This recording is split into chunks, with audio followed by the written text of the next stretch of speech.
Hello,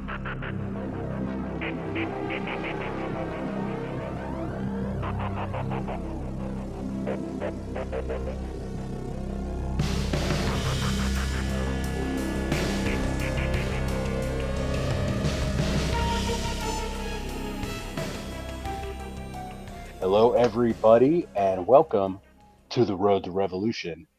I'm your host, back from a week of sickness. I'm Blasco, by the way. Sorry, I forgot to tell you my name. With my co-host from the Great White North, Mr. Rick. What's up, man? Not much. We missed the Dynamite that everyone said killed AEW. That's how bad the show was. It made me sick. Literally, I had to take a week off. Is that bad? That last week's. We're not going to talk about last week's too much, but last week's show, it wasn't their best effort. It wasn't. I'm not going to say it was an outstanding show, but it was still fine. So the reaction that people gave to it was over the top. But anyway, this week's was great. I really enjoyed this week's show. Yes. And just real quick, one tweet kind of summed up last week, and it was basically saying last week's Dynamite was still 10 times better than the worst Raw. So right, yeah, yeah, it was still entertaining. It wasn't bad. Yeah. It just they set a pretty high standard for episodes of Dynamite, and that didn't have a 5-star match on it, so it wasn't. Yeah, but whatever. We'll move on. This week's was great, and we totally made up for it. I mean, the ratings. We got the ratings today. It had over 1 million people again. Yep. Got a new show announcement. We'll get to that. Just all in all, for a failing company, doing very well. This was a very good storyline episode of Dynamite. When you looked at the card initially before it happened, I think I texted you being it's an okay card. It's not great, but it seems like it's going to be very story heavy, and it was. And that's what you need when you're a couple weeks from a pay-per-view. Which is insane. Where did February go? I know it's a short month and everything, but it was a March and Revolution seemed like it was 2 years away. Right. Yeah. Now it's we're 9 days out. Yeah. And it's unreal. This seemed a lot also they didn't want, and I'm not saying they're wrong to do this. They didn't want anyone who's a big part of the Revolution card other than Moxley, because he probably demanded to wrestle. Correct. They didn't want any of them getting hurt, which understandable, especially what they went through last summer, where half the roster was hurt. So it makes sense that they're oh, we don't want MJF, breaking his arm or something 2 weeks before Revolution. So, but still a very good card. Very good card. And going to your point now, as good as this show was, you brought up a good point when we were texting during the show last night. There were very few, there was a lot of smaller names, but names that they put on the map themselves. Right. As in AEW, everybody knew who everybody was. Yeah, it was a lot of people who've been built up through Dark or Evolution, or who haven't been on. They're on TV, but they're not top. Someone like Wheeler Yuta, he's in the BCC, which is a top faction, but he's not the top guy in that faction. So everybody knows who he is, everybody knows his history, but he's not a top level guy right now. But they basically featured a bunch of people like that, which was good. It was very good. And speaking of Wheeler Yuta, him and Orange Cassidy opened the show for the All Atlantic Championship. 2 weeks in a row, we've had some hot crowds. And I know this one was a little bigger, as in the building was bigger. Right. But they were just as loud as last week. I think that's a lot of that has to do with them going to the places they haven't been before. That, and I couldn't believe, I think it was Jim Ross mentioned it during Rampage because Rampage was early and I was actually able to watch it live. Right. That was the first time that wrestling had been to, where were they at, Laredo, Texas? Yeah, I think so. In 25 years, because WWE didn't find the market viable. Right. They run a house show there? Yeah, they probably have a building in a different nearby town. I don't know anything about Texas, but they probably have a building in a nearby town that they go to, so they probably skip over it. But yeah, good job. House show? Yeah. I think Jeff Jarrett, I believe, probably should get a lot of credit for this, because his I think his title is something like live events or something like that.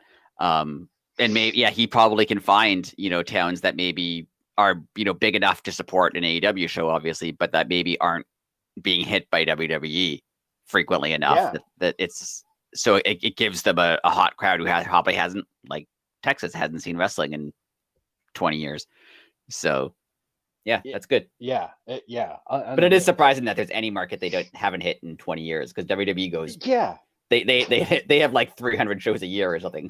It's weird that they didn't, that they completely forgot about that town. I was just really blew me away that they were not there for 25 years. Like, Vince has some like weird, like someone there looked at him bad funny once, or like ordered a pizza topping he didn't like, and now like he hates the town for the rest of his life. That 100% seems like a Vince McMahon thing. Like if someone told me like, oh yeah, someone put bacon on the pizza, he doesn't like bacon on pizzas, and now he refused to go to Laredo, Texas for the rest. Like I would totally believe that. That's why I'm laughing, because I could just be like, he has a book and he's like, well, Laredo, we had a good run. He scratches it off. It's 100% believable though, that like some weird thing would make him just refuse to ever go there again. Like I totally, I think that may be the truth. It's going to be, because it's going to go down in lore, because it's believable. It's absurd enough that it's believable. He's such a weird man. Totally. 100% the weirdest dude ever. I mean, he's like when you would read like those like crazy things that like rock stars did in like the 80s, like we want 300,000 green Skittles in the in the green, like that's him. Except the only difference is he asked for 300,000 green Skittles, and then if he gets 200,099, he blacklists the person for life. And like... yes, they are like it's like William Regal has to count them. Right. I'm sure we're 93 short. That's it. And he'll blacklist the person for life and never speak to them again or something. Yeah. Anyways, wow, that was awesome. We can't go a week without bashing Vince McMahon a little bit. I mean, come on. It's necessary. You reap what you sow in the world. That dude's did enough awful things that he can take a little punishment. Yeah. Okay, thoughts on Wheeler refusing the handshake, aka the pure champion? Yeah, that was interesting. I got it in the sense of the Orange Cassidy, Yuta history, that like he left them and they had a falling out. Yeah, it was surprising, because he's the ROH pure champion guy. Yeah, that he would not. I guess it obviously wasn't an ROH match, right? But yeah, it was an interesting wrinkle into this. I really liked how they brought up their history, because I forgot about their history until like this week. So it was really cool that they brought that up. The interview from Dynamite, when he made fun of Danhausen, he was like, and you literally replaced me with a clown, a literal clown. Yeah. It's just like a literal, like he was hurt, like a literal clown, dude. Come on, like really? But I mean, if I had an option to like drop a friend but replace them with Danhausen, like I would probably consider it. Depending on who the friend was, I'd be like, I don't know, I want to hang out with Danhausen. I totally like if no offense to you, but if they were like, Danhausen can co-host this podcast, I would immediately remove you and replace you with Danhausen. And I would not step aside. I would be perfectly fine if you did the same. If you were like, you have to leave, Danhausen's coming, I'd be like, yep, sure, makes sense to me. Yeah, it's like I would have done the same thing. Absolutely. I love the fact that they put Orange Cassidy over as a mat wrestler. The beginning of this match was unbelievably technical. Yes. I appreciated the hell out of that. Now, the next big moment of the match, what did you think of the Claudio slap? Yeah, I think he's kind of, maybe he's playing the William Regal role. Whereas like William Regal's thing was like, he slapped Danielson and Moxley, like maybe without Regal being there anymore. He's going to be like the tough love, be stronger guy in the group, which fits him. And I thought it was cool. I liked it. Yeah, that's a good analogy. I didn't think of it that way, but yeah, I like that. That's a good way to look at it. A bit heelish for the BCC this week, don't you think? Just in general. that's exactly what I was just going to say next. Wheeler, it was like a little bit dark side Wheeler. Yeah. And there was was kind of a theme. Like every time the BCC was out, they were kind of heelish. I yeah. assume Danielson's out of them. He's not really with them anymore. It's so weird. It was always like we talked about, like, that does the LFI still exist? Like, Right. they never really. I mean, it would obviously does again, but there was that time where it was like in a gray area.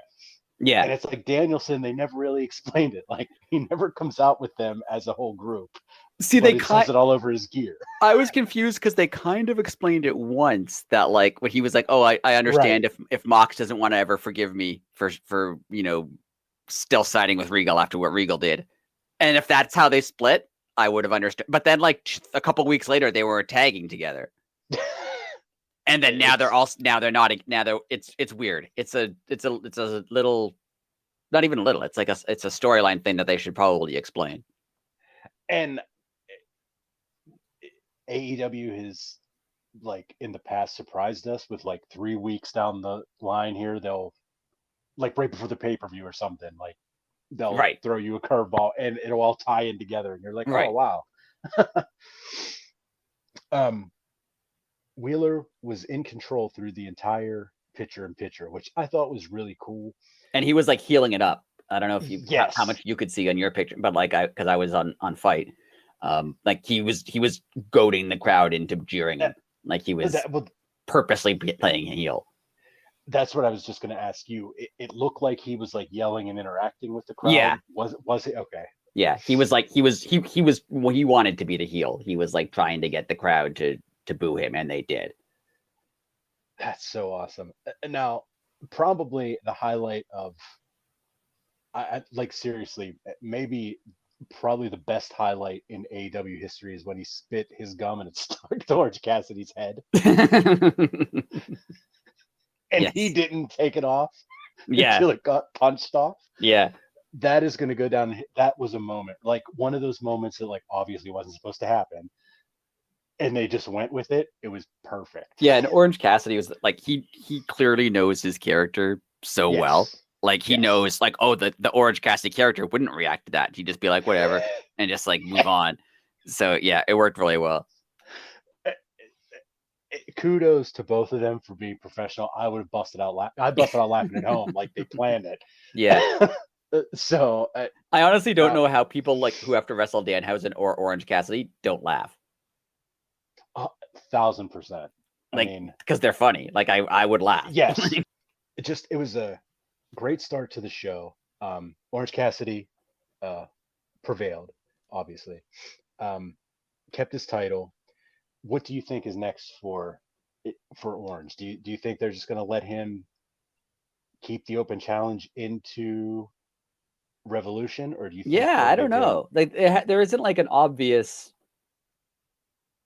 match for him for Revolution. I mean, he'll get one, I'm assuming, but I don't know if it'll be like a feud or if it's just going to be the continuing. Yeah. Someone's going to challenge him for Revolution like the week before. I have no idea. Well, the only thing that I noticed is they ran a commercial for Revolution during one of the picture-in-pictures, and it says in the commercial every championship on the line. So they have to do something, but like you said, there's like 9 days left. So excuse me. So unless it's like they stay with the open challenge thing, and come the next week on Rampage, couple days before the pay-per-view, if he just says, hey, I don't have anything going on, if you want to come wrestle me, I'll be there. Right. Now, we're getting close to Forbidden Door season. Do you think it's somebody from New Japan? I mean, yeah, it could be, especially if that's how they're gonna, because they didn't announce Forbidden Door, but they've kind of announced. Like, Tony Khan in the media has basically been like, we're gonna do Forbidden Door again. They just haven't announced when and where it is. It might be. I don't know. I heard somewhere New Japan has a show the same day as Revolution, but I obviously don't. I don't know who's booked in that show. So. Oh, that's true too. It could be somebody who is not on the show, but still from New Japan. Oh, right. Okay. Yeah, I don't know. I don't know enough about New Japan to guess that. Yeah, same here. I'm like, I don't know them enough to understand their booking, because to me sometimes it doesn't make sense, but I also don't understand Japanese booking. Right. Yeah, they have a show, New Japan Cup, on March 5th. So is that here or is it over there? No, it's in Japan. Oh, it's in Japan. Okay. So it's not Zack Sabre Jr. because he's on that show. Oh, okay. Well, wonder if it could be, is Ospreay on that show? Let me see. I don't see him. Ooh, I'd take Ospreay Cassidy too. Yeah, that'd be cool. Yeah, I don't think he's on that show. Yeah, Okada's on there, Naito's on there, but yeah, Ospreay's not on there, so it's possible. Interesting. We had Renee with her first segment of the night. She was backstage with Hangman and Evil Uno, and I thought Evil Uno cut the second promo of his career. His first one was last week, and this one was number 2. Thought it was a great promo. Yeah, great promo. Really made it, like, he made the match matter. Like, obviously Moxley was going to win. Right. But yeah, he made the match matter, which is always what you kind of want from someone delivering a promo. So yeah, good. And like you said, is you heard the quote before, like, to put your opponent over, because then, it doesn't make you look weak. Right. Evil Uno kept saying, Evil Uno is not scared of Jon Moxley. I thought that was so well done, because it was basically like saying, like, okay, yeah, you can overlook me, but I'm not going to overlook you. Right. I know how good you are. Right. Like, it was just really well done, all in all. The next segment was a little weird. Not that well done. Not that well done. Yes. I think me and you said it could have taken, like, what, the 8 minutes that it took. It could have been done in about 9 seconds. Yeah, I don't understand Chris Jericho currently. Like, everything he does takes like 3 times longer than it needs to take. Like, every single thing that you could chop all of this down and it would be like, it would be better. Like, every feud, if it was, a quarter of the length it is, if it was everything was a little bit shorter, it'd be great. But it's like, there was no need for it to be like Ricky Starks come out and be like, I have an open challenge. And then Jericho come out and say, I'm not accepting the open challenge. And then someone else come and accept the open challenge. And then Jericho stop that person and then come to the ring and go, okay, maybe I will accept it. Oh, but I don't want to accept it. Yes, you should. Like, he could have just said, I want to face Jericho again, and have Jericho come out and say, okay. Exactly. That could have been it. There was no need for like the first 5 minutes of this were completely unnecessary. And again, I might be giving Jericho too much credit here, but if that's his brain working the sports entertainment angle, right, that's literally how everything in WWE works. Right. Like, oh, we're gonna have a contract signing, and it takes a 25-minute segment at the beginning of the show. Yeah, with Jericho, I can't tell if he's doing like a mockery of sports entertainment, right, or if this is like actually how he wants this to go. Like, this is what he believes it should be like. Yeah, it reminds me of Cody when he was in AEW a little bit, being like, is he trying to turn heel or he's just right? So this is where I'm like, is he mocking this, or is this just bad? Like, I can't tell. And the sad part is, like, the match is going to bang. It's going to be right. It's going to deliver. Right. But the lead up it didn't need any of that. Like, no. And any of it before this, because, like, Ricky Starks beat Jericho, and then fine, that's enough to get a rematch, obviously. But they literally just had to have Ricky Starks beat Jericho cheat to beat Ricky Starks, and then have a third match as like the blow-off match. They didn't need any of the other stuff that happened.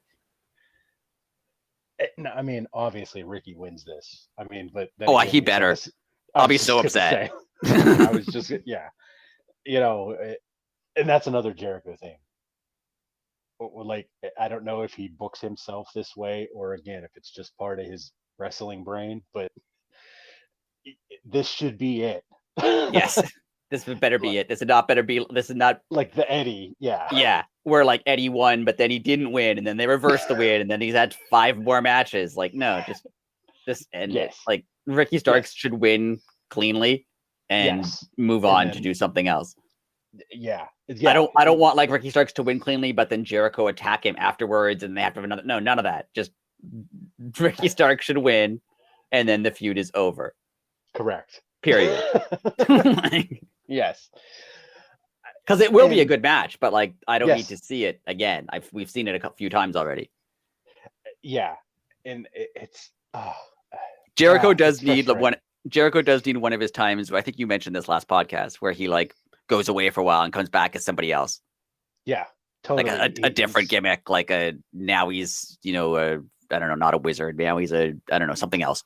Just come back with different hair or something, and that's his new gimmick. Like like go on the road for a little bit with the band, and then come up with something, and I mean, he could just be Rockstar Jericho. I don't know. Yeah, whatever. Just something. Yeah, go away for a little bit. Yeah, and he should know that. That's the thing. He should know that because he's been wrestling for so long, and he's changed himself so often, or so so frequently.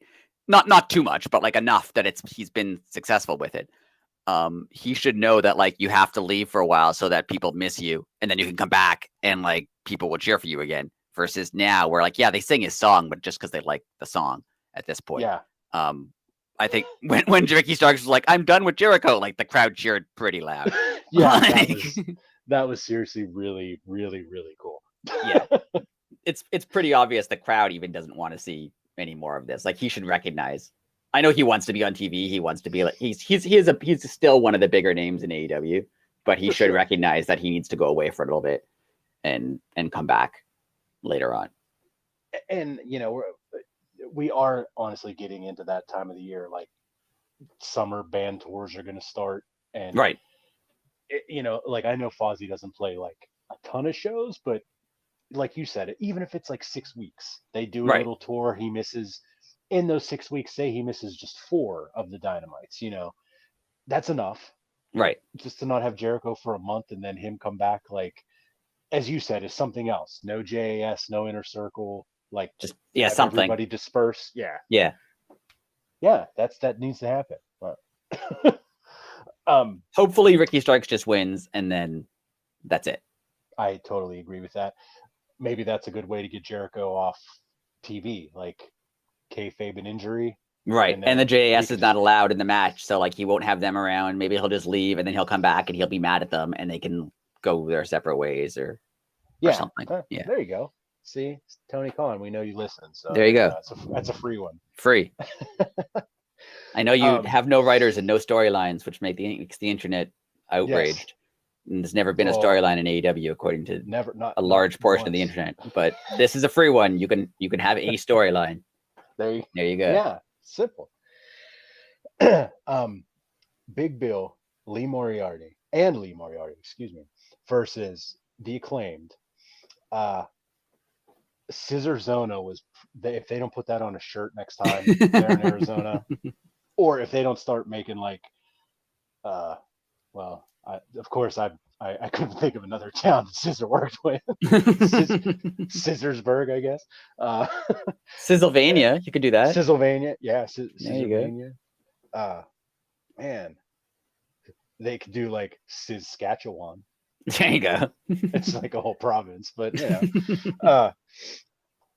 anyways, Scissor Zona was hilarious. That needs to be on the t-shirt. Yes. The Acclaimed are still the most. I would say they're rivaling the Young Bucks in popularity. Yeah, I agree. I think they might be more popular at this point.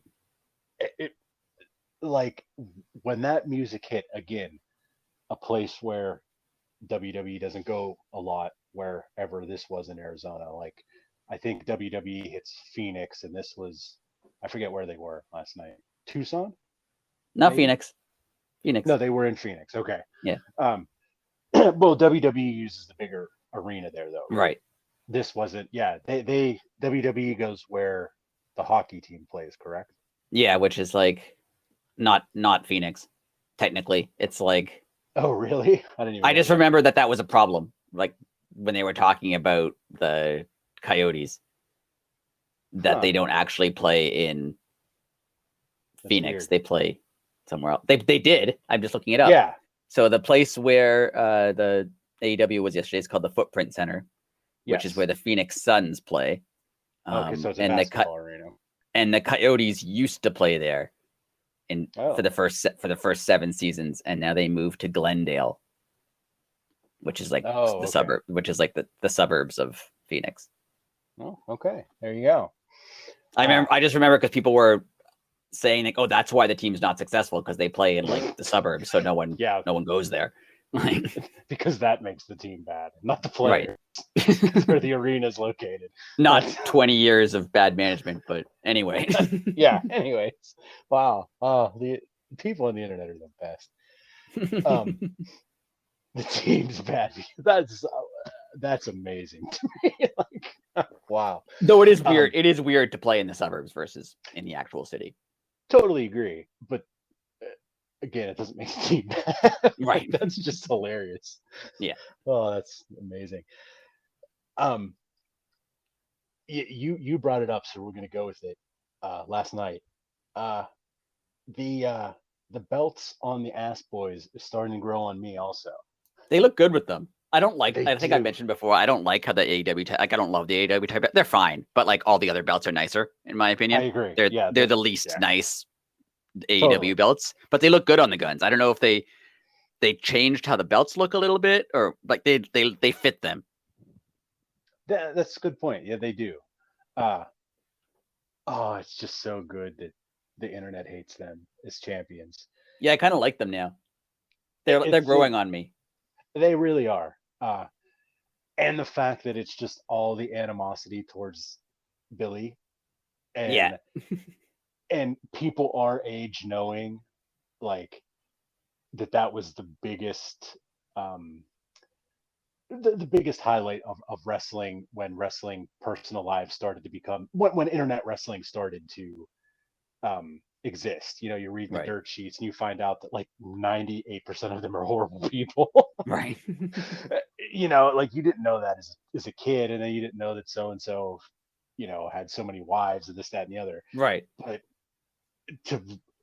I don't think that angle has ever been touched before. So it's really cool that they are really his kids.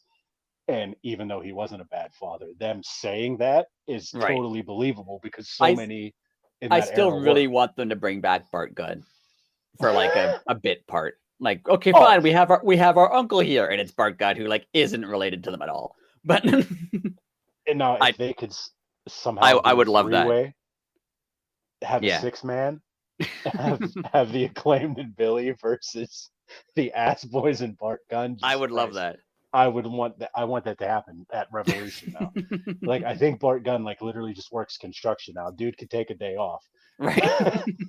Tony Khan, there's number 2. That's deep storytelling right there. There you go. That goes back to like 95. Bring in Bart Gunn. I'll cheer for it. Yeah. I mean, they could have another brawl for all me. He can win that. Anyways, the Acclaimed obviously get the win. Yes. Big Bill and Lee Moriarty were there as stage props, basically. Right. But freaking Big Bill has grown on me also, and the dude knows how to. If he learned anything in WWE, the way he played the crowd, was awesome. Yeah. Oh, and also we can't forget Max's SAWFT. Oh, that was great. Reference. Yeah. That was so good. So good. And he started playing up to the crowd right then too. Like, after he said it, he was like, all right, let's go. Come on. Yeah. It was Big Bill has become a little more believable, and I don't think he's really done anything differently. It changed when they got rid of the W, and I'm dead serious. Right. Just start calling him Big Bill. I believe that. I don't know why. It's better. It's better than W Morrissey for sure. I still think it should be Big Bill Morrissey, but it's better than W Morrissey. Yeah, Big Bill Morrissey works. It kind of flows too. And they would just call him Big Bill, but his full name is Big Bill. Yeah. That's number 3, Tony Khan. Here we go. We're just a fountain of ideas today.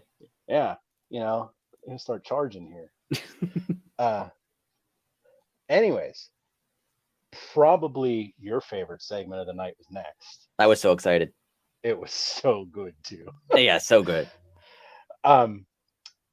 What started, which we thought was going to be an awesome Tony Schiavone and Christian interview, Yes.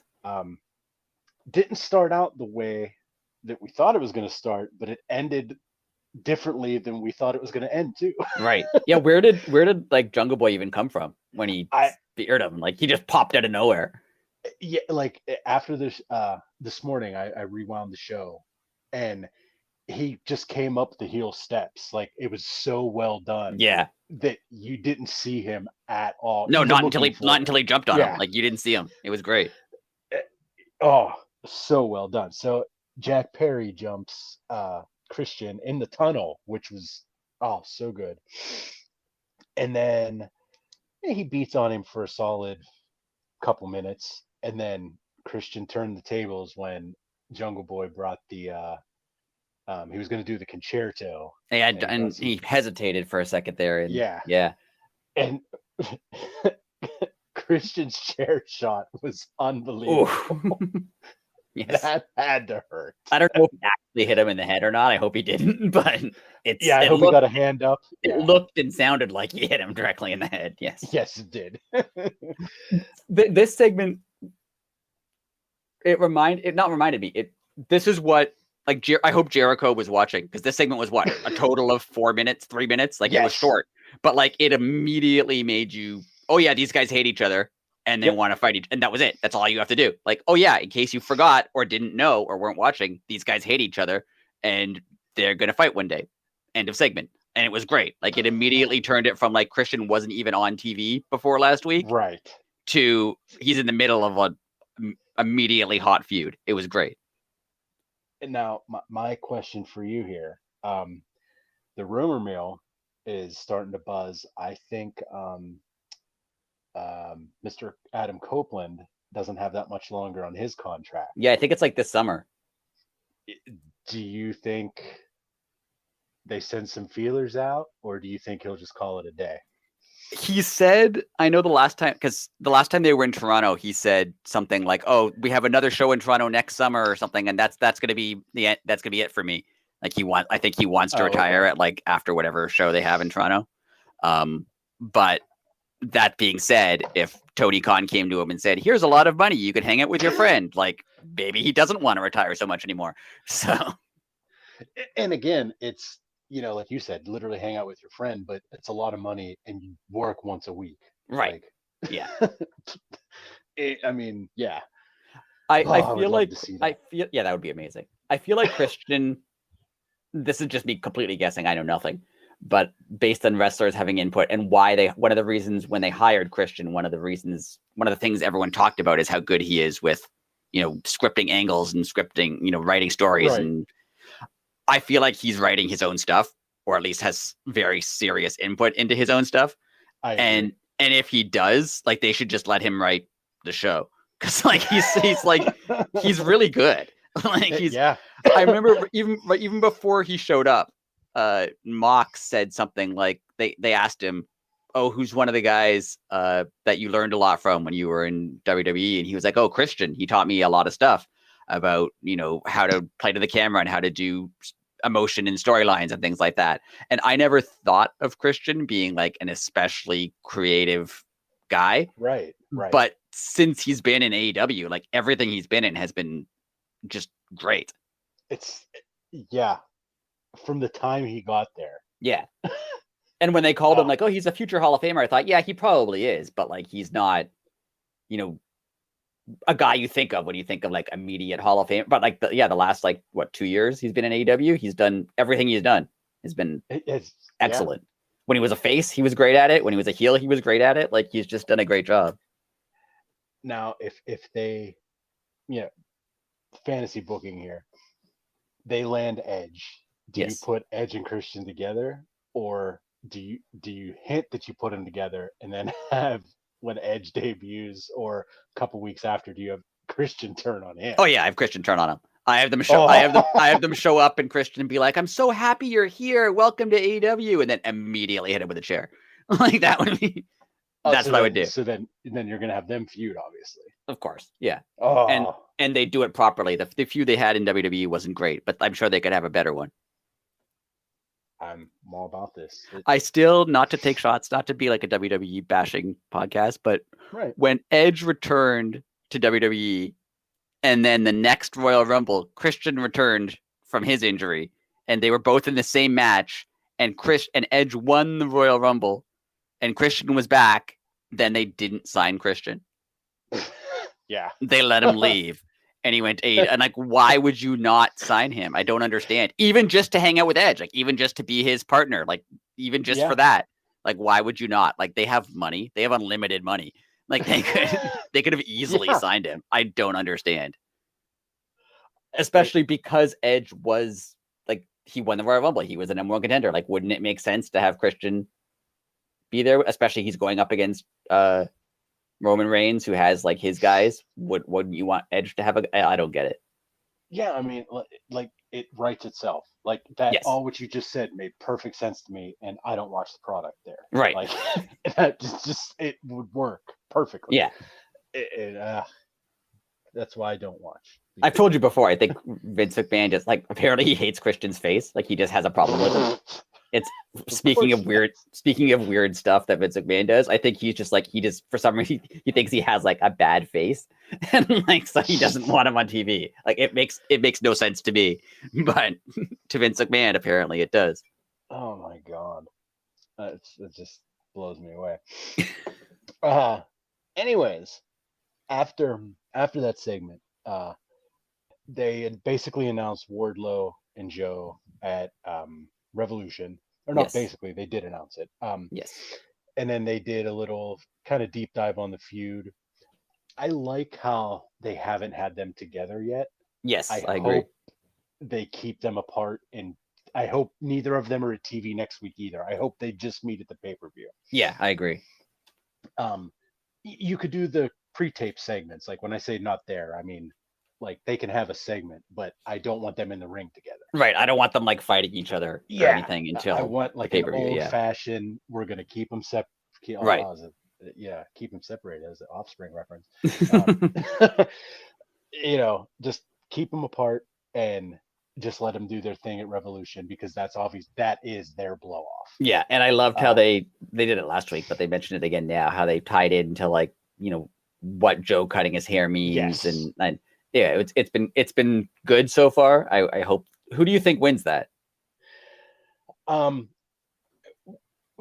For strictly for television reasons, I think Wardlow gets the TNT title back, because now that ROH is officially starting, right? I think even it maybe eventually belts start going back and forth, but for this first, we'll say just 6 months to a year, I think they want two separate. Yeah. Because there was a lot of bleed over with Ring of Honor and AEW already. Right. And now I mean, it would be awesome if Joe kept the belt and brought it to Ring of Honor, but I think it's just going to be a brand thing. I think that would be smart to have them separate, because then later in like a year from now, when someone crosses over, it'll mean something. Whereas if they've already, been mixed so much that, I agree. Yeah.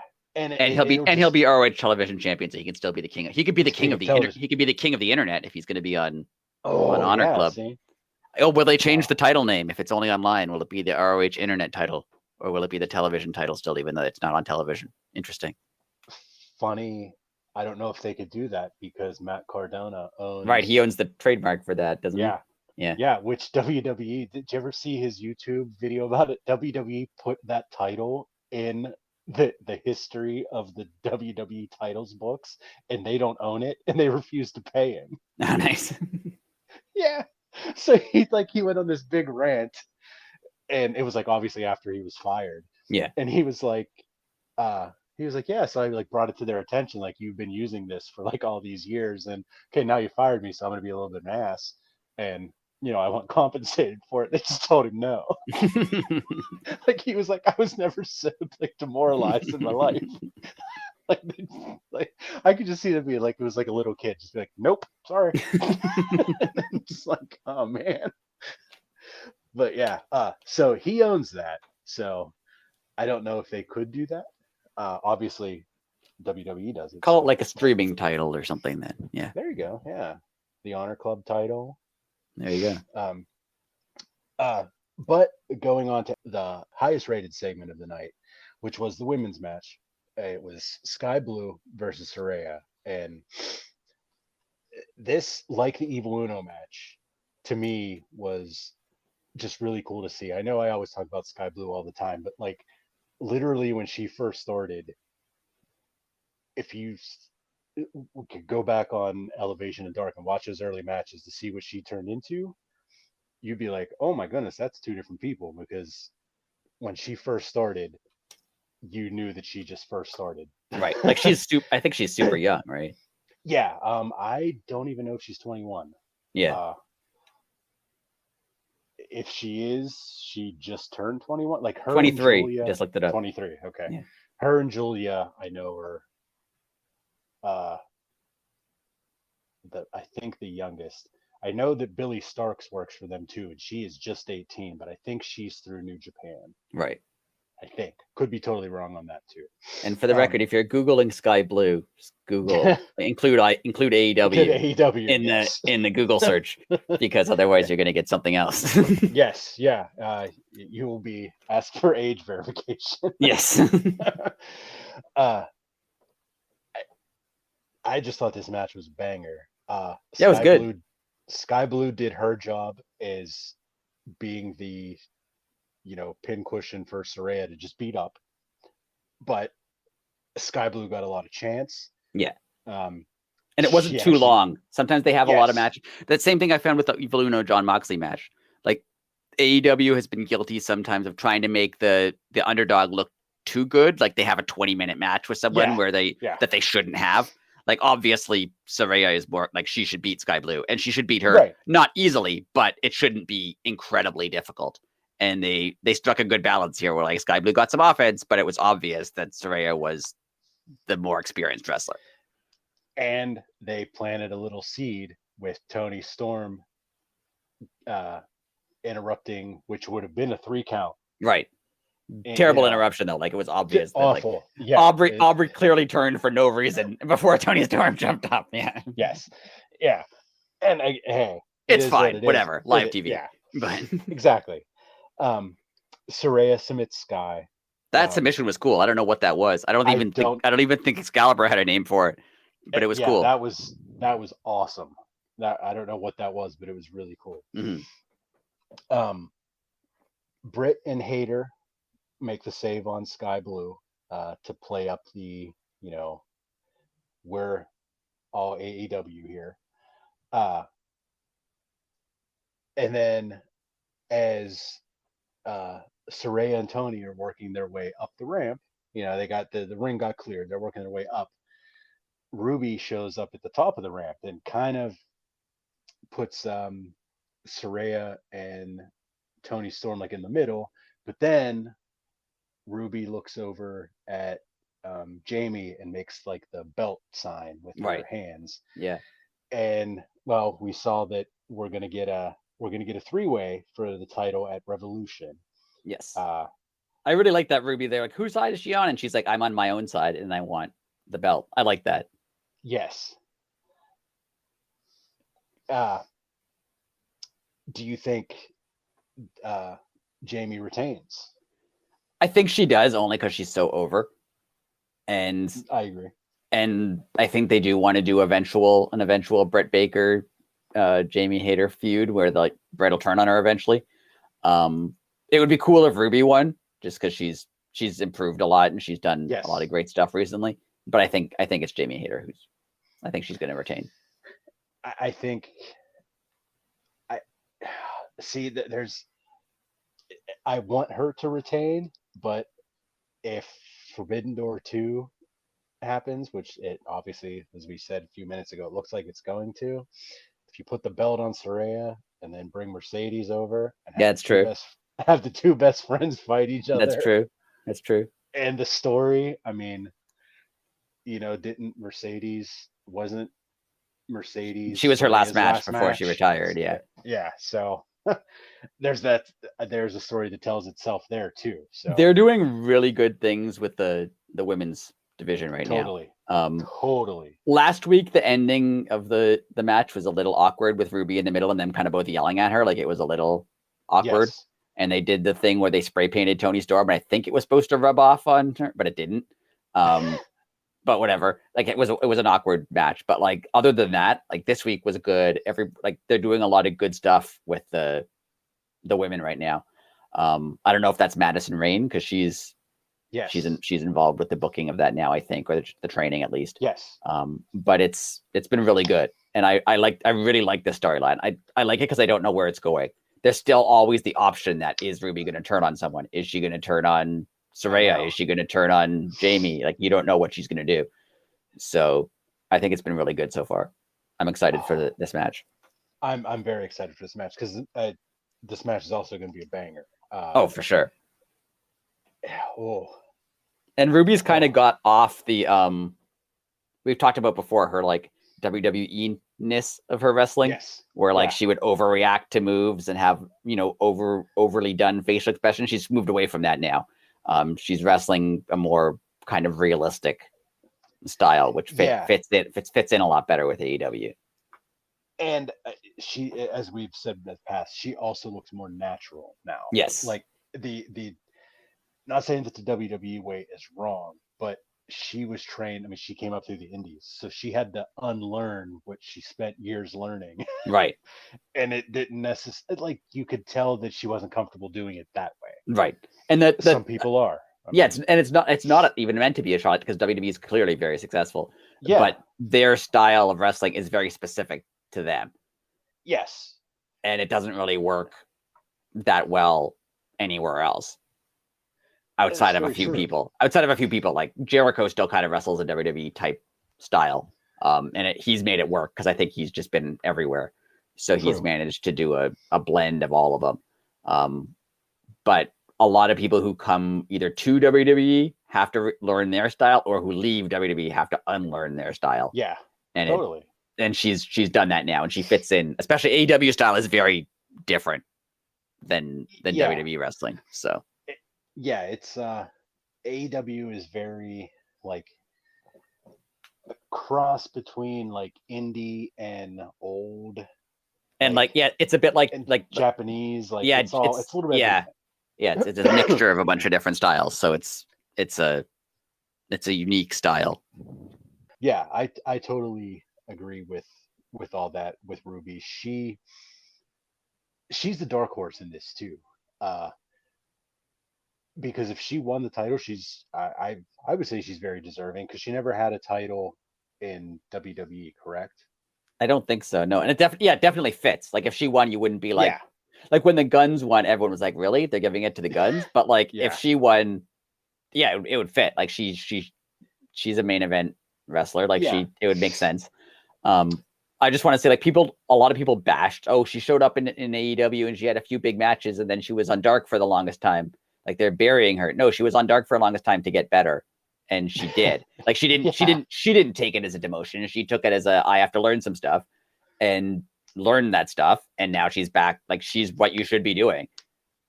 Totally. And as when we get to the end of our show tonight and we get to our homework, well, I have a whole bit on the thinking people that think that the internet shows are the B shows and the bad shows. I have a whole bit on that, so I cannot wait because there we go. That up. Yeah. All right. That's the stupid WWE mentality. Thinking that NXT is less than WWE. Same thing. Yeah. The way I take Dark and Evolution. What is it? Elevation. Dark Elevation, which is a weird name, but very weird name. Yes. The way I take those shows is kind of like a Sunday Night Heat when Sunday Night Heat first started. Mm-hmm. Like it's obviously not the A show, but like stuff still happens on it, and it's still this main event. People show up every so often. It's not it's not a development show. It's not what they use like main event or something for now. We're like, it's not the people who can't make the cut. It's just another show, and it just happens to be on the internet. And see that's where again it's a stupid WWE mentality thing where they try to be a legit sport. Right. Like those people didn't make the cut. They still work there. Like, it's just a different television show. Like, right. And obviously, it's not the profile of Dynamite. Like, Dynamite is the top show. Yeah, I mean, there's definitely top shows and mid shows, but like the fact that within their own company they look at like main event is like, oh, that's trash. Right. I mean, let's put them. Then why have Right. it? And why have those people? Like, let them go somewhere else and make money. What made me not to bash them a lot again. Yeah. But what really confused me is I remember when Raven was Vince McMahon. Raven's another guy Vince McMahon always had a problem with for no apparent reason.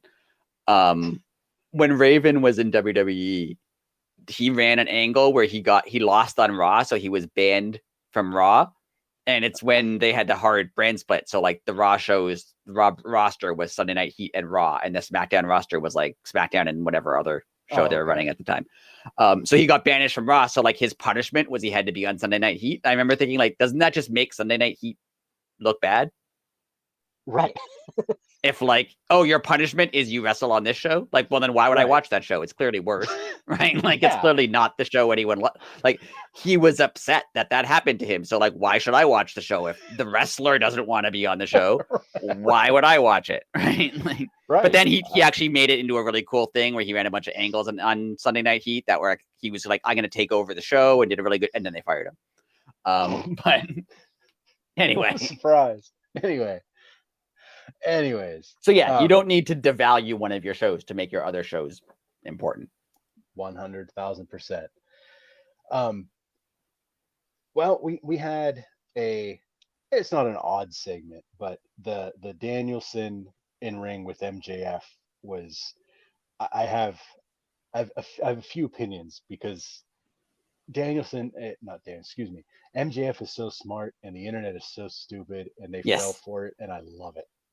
I really like this segment. I just want to take a moment I mentioned it to you, a shout out. Like, I think they had like closed captioning, like captions written along the board, which I've never seen before.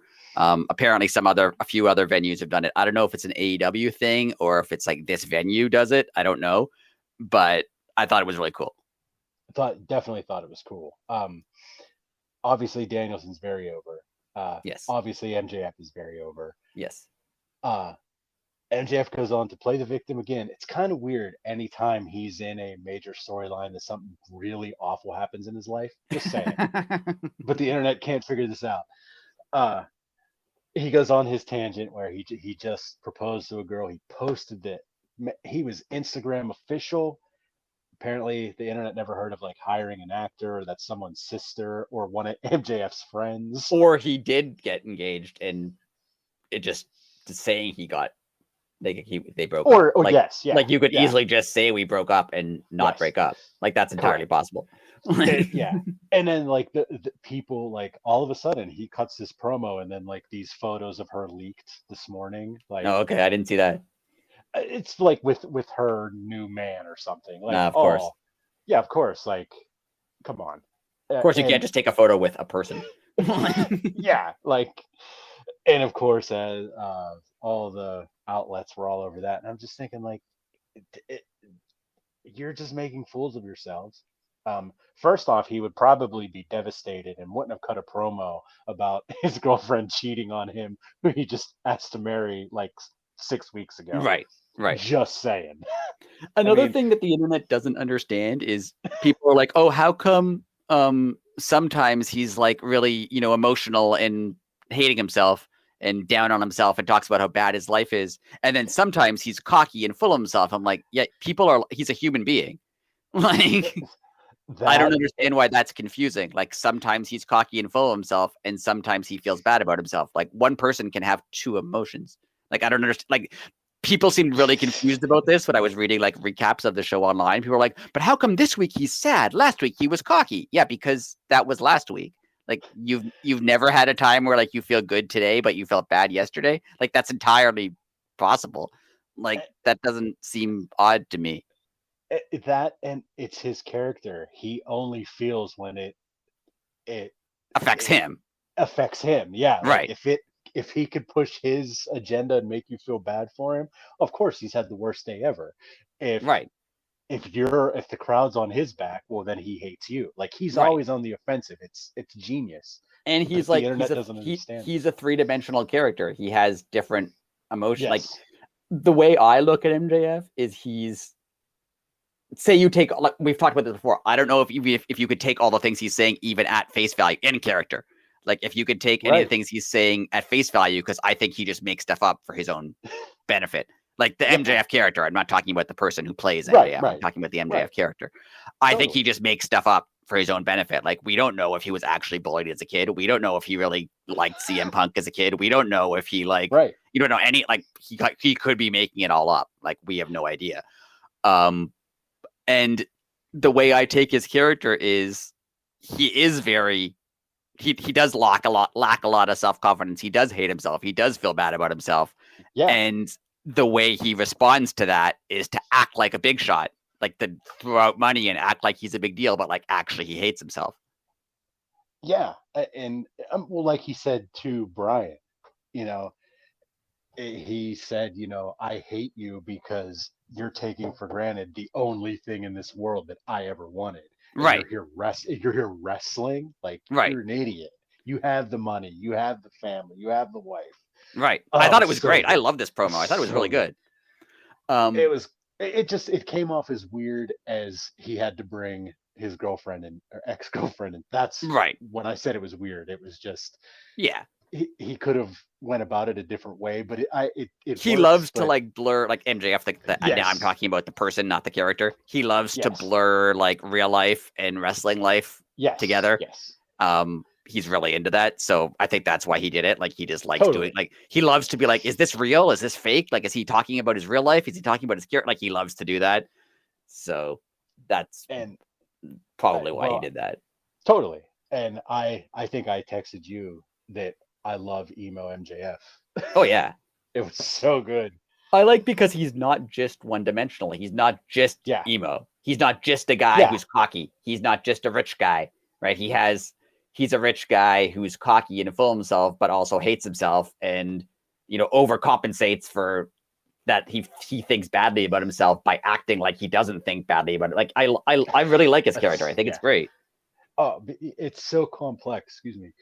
There's like a lot of layers to it. Yeah, because if you literally break it down, this just dawned on me this second. He's actually just a normal human being turned up to 10.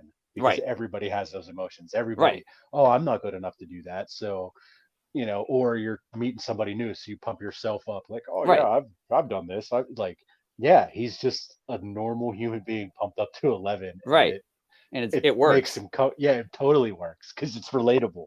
Wow. The only thing I have against the storyline with him and Danielson is Danielson doesn't sell the stuff MJF is saying. If it makes any sense, like when MJF was feuding with Punk, MJF told a sad story, and CM Punk would like be like, "Oh, is that real? Because I feel bad for you as like another person." Danielson always just kind of laughs at everything he says, which doesn't really make sense because like Danielson, everything everybody knows about him as a character and as a real person, like he's a good guy, right? He's like super nice, So why is he just like, unless he just doesn't believe any of the stuff MJF is saying, so he just thinks it's funny.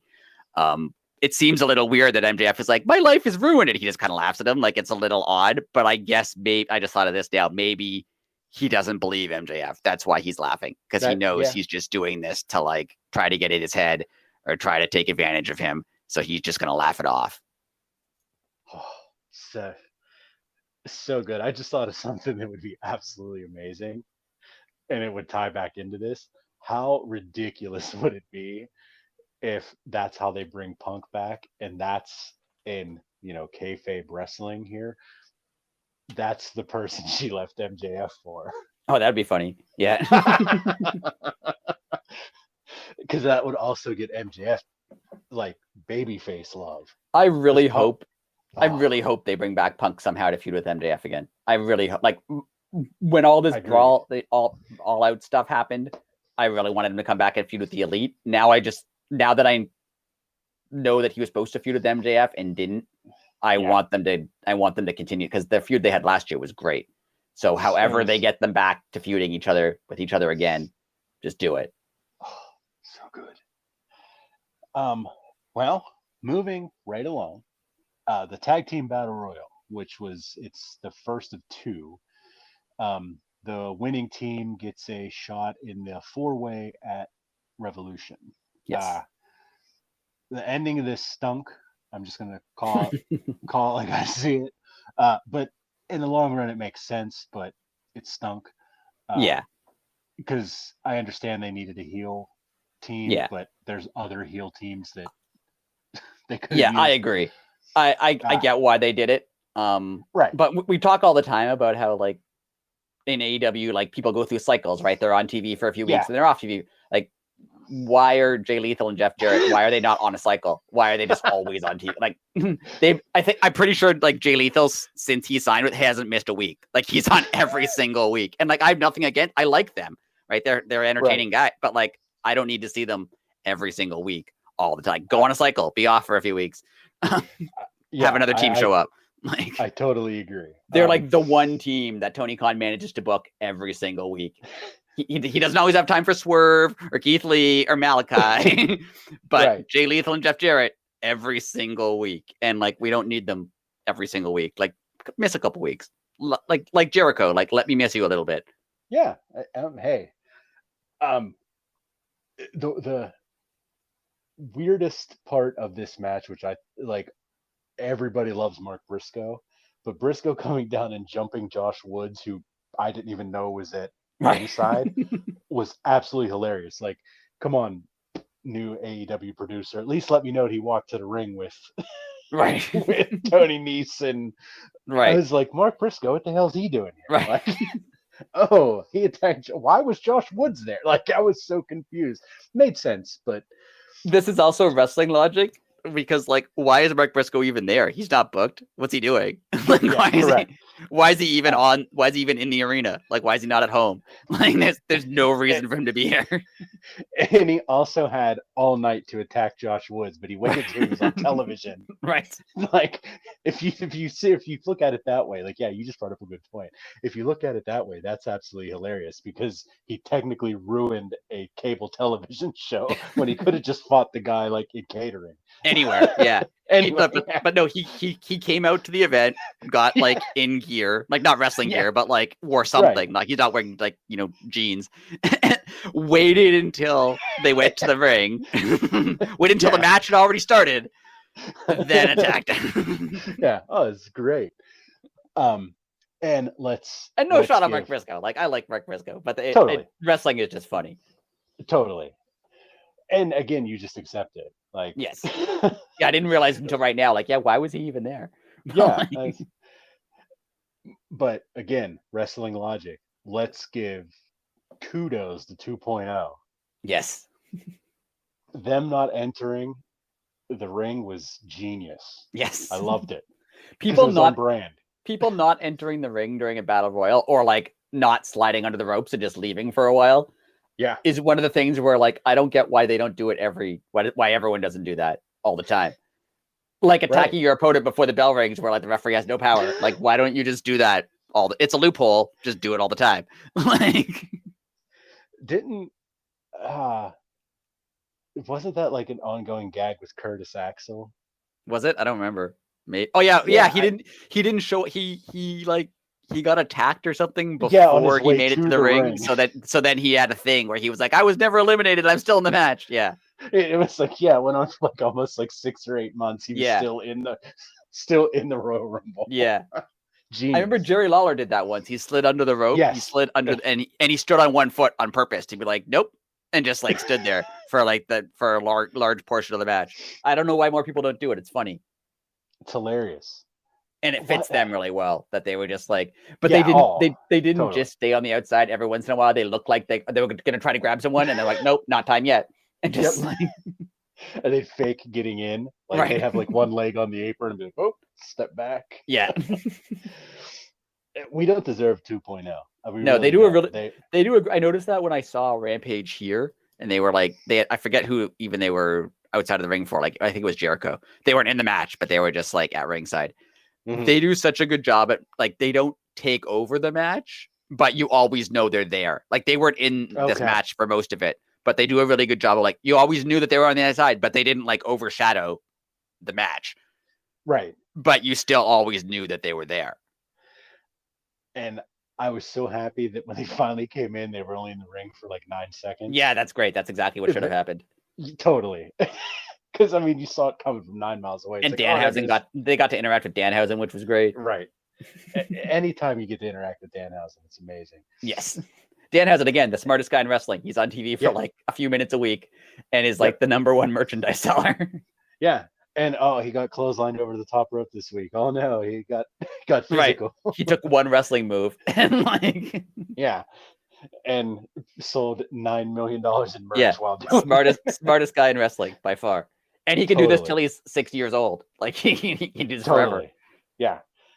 Totally. Anyways, as we've alluded to, Lethal and Jeff Jarrett, it came down to Lethal, Jarrett, and Trent, and I had faith that Trent was going to win, but got to give credit to Satnam Singh. I getting him the way they got him involved, I thought that was really cool. Satnam Singh is winning me over. He's every time he's on TV, he's entertaining. Every time he's on TV, he's entertaining all the time. Yeah, it's great. I've loved that dude since day one. They gave him a personality, which like when you're a huge guy like that, you don't really need a person. Your personality can just be like, I'm a big guy. Like you don't really need, but like he has a personality. Like he's kind of funny. He like he's interesting. Like he does like he does a strut once in a while, or he'll laugh. Like he's funny, and he's like he's pretty good. Like he's I don't want to compare him to Jade. Like obviously the skill level's different, but he's in the same boat as Jade. Like the amount of wrestling matches he has had in AEW or the amount of wrestling matches he's had in his life. Right. So yeah. And his are less than Jade, obviously, because he hasn't had one by himself yet. No. Like, that's the craziness of it. He's that entertaining that early. It sounds weird to say, but like giving him a personality matters. Yeah. Totally. Like he really could just be a big guy. He doesn't actually like if his gimmick was big and he like threw people around. Like if he, again, not to take shots at WWE, if he was in WWE, his gimmick would be big guy who throws people around. And with good reason. He's a really big guy. Like that makes sense. But they're giving him a personality, but it's not like a mockery. Like I don't know if you remember like when the Great Khali, after he stopped being like a main event level guy, they kind of made him like he was like a joke, right? He was just silly and like a comedy act. Yeah. Like Satnam Singh is still threatening, but he's also funny. Like it works. It's kind of like what they did with Big Show. Yes. Like when they finally let Big Show not have that is his personality. When they let him let it go. Right. I mean, he rivaled The Rock with charisma. Right. And everybody started to like him more. Right. Yeah. Just like, just let him have a personality and it works. Totally. Like I'm not saying he's like a main event level guy, but like he's entertaining and not like he does his job well. Yeah. And even if that is what he will be, just say he's a guy in a 10-man or in a 6-man or like, or the, like not a manager per se, but like the bodyguard type tough guy. There you go. To be with like a wimpy heel. Like he works perfect with Jeff Jarrett. Yes. Because Jeff Jarrett's like kind of a sleazy like chicken heel. And he has like he'll hit a guy with a guitar and then run off and hide behind Satnam Singh. Like it works out great. Oh, so it's fun. Yeah. And but they didn't need to win the match.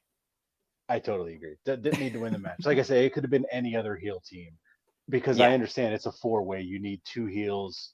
Like make it Roosh and Preston Vance. That would have been fine. Make it the Butcher and the Blade. That would have been fine. Yeah. Now that we found out during this battle royal that the next week is a casino battle royal. Yes.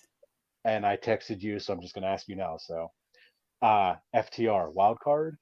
I hope so. Joker, whatever. Yeah, I hope whatever. I hope it's them. The only reason I don't now is because Jeff Jarrett, Jay Lethal are involved. I would like it to just be the Guns, the Acclaimed, and FTR. Like if I was going to book the match. Right. But yeah, I hope it's them. If it's not them, I don't know who it's going to be because all the teams were in. having two matches is a little weird because all the teams were in this match, right? So who's going to be in the next match? Is it just going to be the same teams again, but entering separately as opposed to at the same time? That's a good question. Or is it going to be, are we going to see Ring of Honor teams? Are we going to see New Japan teams? Right. Like it's going to be different. I have no idea. Yeah. Like it. And again, I like that. I'm okay with that. Yeah. I'm okay with not knowing. Yeah. I hope it's FTR. That'd be cool. Yeah. I hope it's a wild card, and I hope it's FTR, and it'll somehow be Jeff Jarrett and Jay Lethal again. Like they'll win again and be like, we're in this match twice. It's they get eliminated and just come back and be like, nope, now we're a second turn. Yep, we're back. But again, I just realized how much we learned about Revolution. Like, this is a really good setup show for Revolution. Yeah, I totally almost the whole show's booked. Yeah. And it's going to be a shorter show because they have the hour-long main event. So, oh yeah, that's true. There's 6 matches. Usually they have like 11 on an AEW show. I feel like they're probably going to do 8 or 9. I think they're going to cut a couple matches because the main event's going to be long. Also, Moxley Hangman's going to be long. So, true. I feel like they could do 8 or 9, and it would work out fine. Yeah, I agree. 8 or 9 matches that'd be roughly around the 4-hour mark. So yeah, I think you do. I think because there's 6 matches booked now, so I think you add on like the All Atlantic title and maybe the TBS title, and that gives you the 8, and then like one other match. Yeah. All right. Hey, and there's your card. Good show. There you go. Yeah. TK's big announcement is we learned that we're going to have a show that was well, he actually didn't even announce it. He handed the reins over to Adam Cole. I love how his big announcements are rarely ever actually him. I know. It's always someone else. It's great. And it's good because he's pretty awkward on camera, so it's good that he understands that. Yes. And like, we'll let someone else do the announcements. Yeah. It's a new behind the scenes show called AEW All Access. And it's gonna Power Slap, but you've been replaced. Yeah, what happens to Power Slap? We're all very concerned about the fate of Power Slap. I burn it. That's the dumbest show I've ever. We're not concerned at all. Like I like because they announced this show and they didn't announce anything about Power, and like nobody asked. No one's like, oh, what about Power? Like, they're just okay, it's fine. It's not on anymore. That's fine. Like, yeah, it's possibly the dumbest idea for a show I've ever heard. Yeah, and it's unfortunately an entire league of very strange. Very strange. Yeah, like it's just stupid. It's like the most American thing in the world. If they chugged Budweiser and shot guns up in the air, it would be like you just call it America. An eagle flew by every so often. Yeah, that is the most American show ever. There you go. But yeah, we got a new show coming, and I'm excited because they said Eddie Kingston's going to be on it. That's all I care about. Just give me 10 minutes of like Eddie Kingston just being Eddie Kingston a week, and I'll watch the whole show. Like if he's 10 minutes of an hour, I'll watch the whole show just to get those 10 minutes.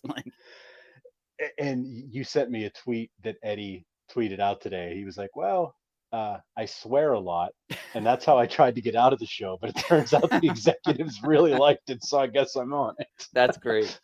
It was so good. I really want to know, and I mean, I don't care. Like, I'm not upset about this. I really want to know, is this going to be like a, like Roads to the Top, which is kind of like a reality show, like their personal lives away from wrestling, or like Total Divas, like their personal lives away from wrestling? Is it going to be that? Or is it going to be like them backstage talking about wrestling? I don't know what it's going to be. Yeah, it's, and just for a heads up for our audience out there, we don't know how we're going to tackle it yet either. Yeah, it'll depend on what it is, really. Yeah. Like if it's a reality show about their personal lives, we'll probably just like let it go. Yeah, as a it's show. Going to be its own thing. And if it talks about wrestling stuff, then we'll probably talk about it too. Yeah, we'll throw it in like, hey, this happened on All Access or da da da da da. Yeah, but I'm excited to see it. I hope it somehow airs, and I hope it airs outside of the US, because I know Roads to the Top was only on TBS. It didn't air anywhere else. So hopefully this airs somewhere else, or I have to move to the US Wednesday nights after Dynamite, and then return home each week. Correct. So you can just jump right across the lake. There you go. See what happens. But yeah, I'm excited for it. And I really like how Warner clearly has no faith in AEW and doesn't have any plans for pursuing this relationship any further. And the punishment, obviously, when something's doing poorly, is they give you more TV time. Yes, I saw someone make that argument online that like, oh, this is probably because AEW's ratings are so bad that they're making them do another show for free to get more viewers. I'm like, yeah, that's how TV works. Your show is so bad that they give you more TV time to promote your show and force you to do it, and you're like doing it against your will. Yeah, that makes sense. Yeah, they're making you do something that you don't even get paid for. And they hate it, and everyone hates it, and no one wants it on. But you're gonna give your network television time because you are so disappointed in this product. It's incredible. I love it. I love the internet. Because the one thing we know about television is when a show is doing poorly, they put more of it on. Oh yeah, totally. I mean, that's how TV works, right? Yeah.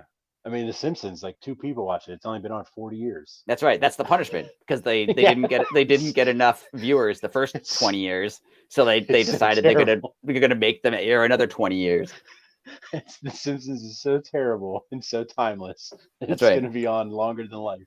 That's right. So when a show is bad, you give them more time. Like that's how it works. Totally works. Main event, which I was hyped on all week. Main event, Evil Uno. Great. It's the greatest Uno there is. Mox versus Evil Uno. I legit was hyped on this all week. I think I texted you saying I think I was the only person other than Evil Uno that was excited for this match. Even Evil Uno was just like, calm down a bit. It's just a wrestling match. Yeah, it's like, come on, man, I'm not that good. Like you're overselling me here, man. I just so many people when Brody Lee passed and the Dark Order kind of went, and again, talk about personality, they let them be themselves. They weren't this evil thing anymore, and it worked. Yeah, they got to be funny and people liked it. Yeah. And they were the most serious thing, and like literally overnight they became, I don't want to say a joke because they weren't a joke, but they lightened up a little bit. Right. But Evil Uno the past 2 weeks being like, as he said, I was Mr. Brody Lee's number one. Yes. And I need to start acting like it. That was so deep in the well of AEW lore. Like I just appreciated it. Like that was awesome. What I loved about this is the same thing I loved about basically the card. It was not like we talked about. It was not like a superstar 5-star match card when they announced it. But this is if you had asked. This is why I don't get why people are so mad at Tony Khan on the internet all the time. Because if you would ask, like he's not perfect, obviously. Some shows aren't great, but sure, whatever. But if you would ask people, a couple months ago, what do you want more of? Like ask the internet fans what they want more of on AEW. They'd say like, oh, homegrown people like Sky Blue, or let's have more of the Dark Order, or how come Wheeler Yuta's not on TV more? Right, that's exactly what you got. How about why is it not all AEW originals? It was almost exclusively AEW. Like that's. Yeah. He clearly listens to what people are asking for and gives them what they're asking for. And people are like, yeah, but I didn't want it that way. Like, relax. I mean, he's self-aware enough to understand that he does not care what the internet says. Right. But he listens to what fans say. Like, oh, we don't want RH on TV anymore? Okay, it's not going to be. We want, more... We don't want the women on at 9:20 every week. Okay, they won't be. We want more Dark Order. We want more AEW originals. Okay, that's what you get. Yeah. Like he doesn't do it immediately, of course, and he doesn't do everything that people ask. But like he does, like you can tell that. I don't know. When I'm saying he, I mean AEW. Like I don't know who else is involved in these decisions. But you can tell that they listen to what the general AEW audience wants and tries to give them that, or at least pivots a little bit so that you get a little bit more of what you wanted. Totally. So like, Avelino isn't a main event guy, but there's no problem with him being in a main event like once in a while. Yep. And that's what people want. Like people who are like hardcore AEW fans who watch, you know, all the shows, who watch BTE, who watch Dark and Elevation and watch, like they want to see Evil Uno. They've followed him through a bunch of stuff and want to see him more. So good for them putting him in the main event. And it was a good match. It was a great match. When the match started and the crowd's chanting "Let's go Uno," I thought that was awesome. Yeah, the crowd was clearly behind him until they just immediately turned on him and cheered for Moxley.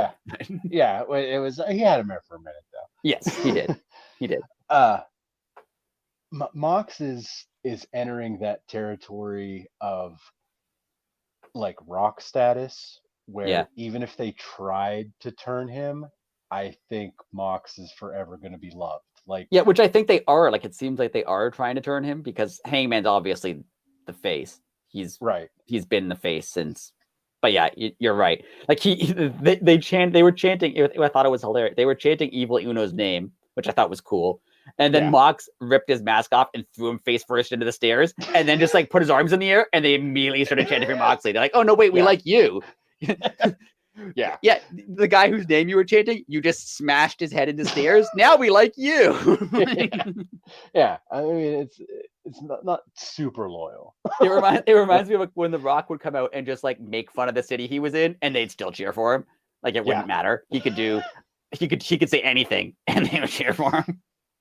Oh, like The Rock. Peak Rock was peak television. My absolute favorite was when he came back after, not after a long time, but when he left the first time to do like the Scorpion King and then came back like 6 months later. Oh, okay, yeah. And he played like Hollywood full of himself heel for a little bit. My absolute favorite was he came back and he said, finally The Rock has come back to Toronto, and everyone cheered, and he was like, "Oh, what? Because that's where you live? Oh, look at you!" Oh, look, that's our city. And he just and they still cheered him. Like it was still, he still got, it was great.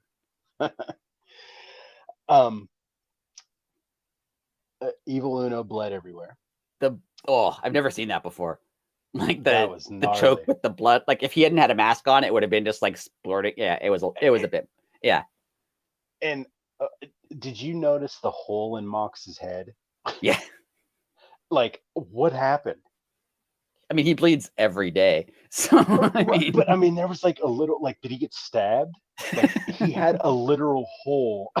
It was disgusting. I feel like honestly, he bleeds so much, he probably has to cut himself a little bit deeper every time to get it to bleed or something. I don't know, but yeah, he's gonna have the Sandman. Oh yeah, Sabu, like Devon Dudley, where he has like just a bunch of scars on his head. Yeah.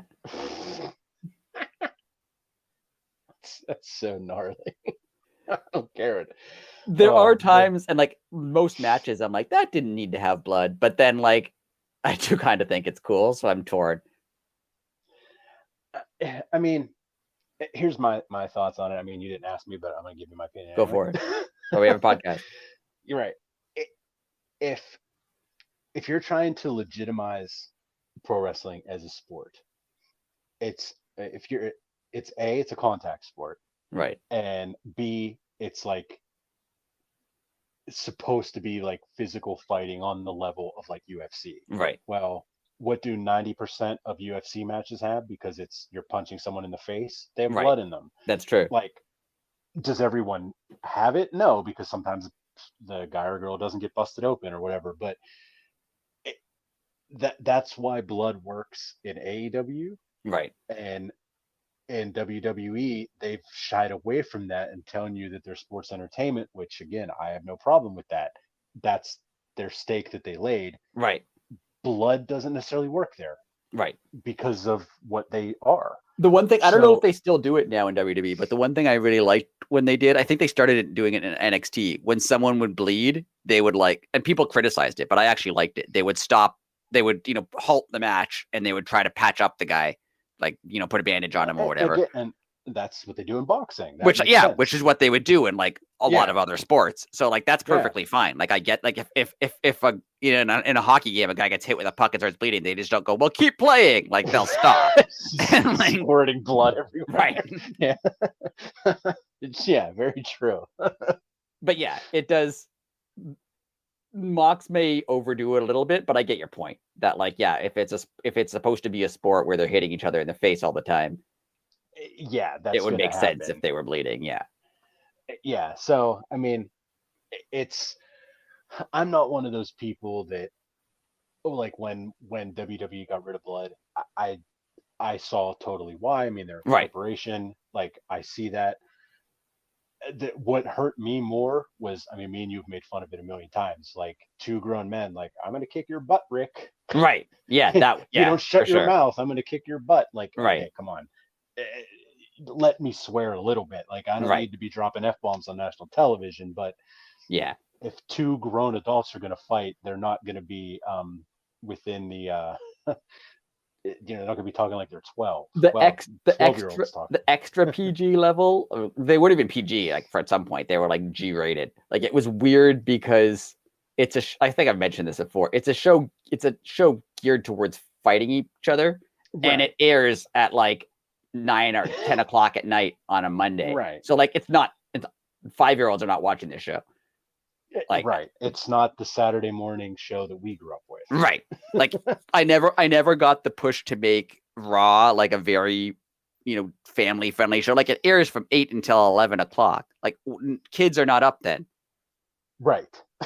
There's no 8-year-old up at 11 o'clock on a Monday watching Raw. No. So why are they gearing it towards them? And I honestly don't get why they don't have a Saturday morning like family friendly show, because that's when kids are going to watch it. Totally. And it's baffling.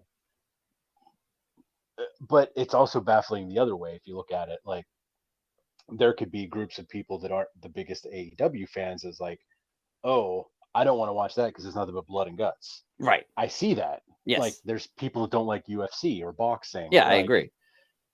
Because they don't want to see that. So if you don't like blood and wrestling, I totally understand. Like I don't love blood and wrestling.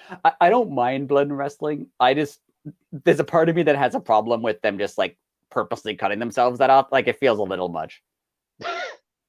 Yeah. Like it's 2023. Can't we like use I don't care. Like some people get really upset when they use like a blood capsule because they're like, oh, it's not real. I'm like, I don't care. Like it doesn't have to be real. The whole show's not real. Like it doesn't matter. As long as it looks fine, I don't care. And again, like, we always talk about the suspension of disbelief. Like I was just going to be like, oh man, I totally disagree with you. But then like, we also watch horror movies. I know that Jason Voorhees isn't real, but right. I'll watch it and be entertained. Like I know he just didn't punch a guy and his head fell off. Like that's not how physics work. like you also know that like Mox is cutting himself. Like that. Yeah. It's not real. Like if it looked really cheesy and fake, yeah, fine, don't do it. Like if it looks really, really bad, like bad special effects in a movie, like right, that takes you out of it. But if they could do it in a way that made it seem realistic, I'd be fine with it. Yeah, totally. It's just a slippery slope, and I think it's a generational thing too. Yeah. I mean, for all we know, and I don't think this is true, but for all we know, Uno had a blood capsule in his mask. Like he has a mask on, right? So we don't actually know. That's true. He could have a whole wired apparatus up there that was spurting fake blood out. I mean, seriously. I mean, that would have been the perfect way to hide it. I mean, he wears a jacket now too. He could have had stuff embedded in the jacket. That's a good point. Yeah. Good match. Really good match. Good match. Good show. I'm pretty sure they played Hangman's wrong. They played the Dark Order theme instead of Hangman's theme. There's a conspiracy theory on the internet around this. I think they just pushed the wrong button. Personally, I think they played the Dark Order theme instead of Hangman's theme. But the conspiracy theory on the internet is they played the Dark Order theme because he's willing to be a part of the Dark Order now, which he wasn't before. Well, Evil Uno, when he started this, he said he wanted to bring honor back to the Dark Order. And he criticized him for never wanting to actually join. Correct. So, I don't know. And, yeah, if you think about it, that gives... Not that the Dark Orders wasn't legitimate, but I also don't want to say Hangman's on the level of Mr. Brody Lee either. Right. But he's on a level that's higher than everybody else in the Dark Order right now. Right. People have described Hangman as like the main character of AEW, and I agree with that. I think he is kind of like, he's not the only main character, obviously, but he's people. I've heard people say that like, oh, he's the fans, which I agree with. He is kind of like the guy the fans are supposed to see themselves in. Yeah, I could see that. I mean, they made him like the 21st century Austin. Like Austin was a blue collar everyman. Right. I mean, that's why they made him drink beer and everything. I mean, he was the everyman. Right. What do they call him? The emo cowboy. I mean, right. Yeah.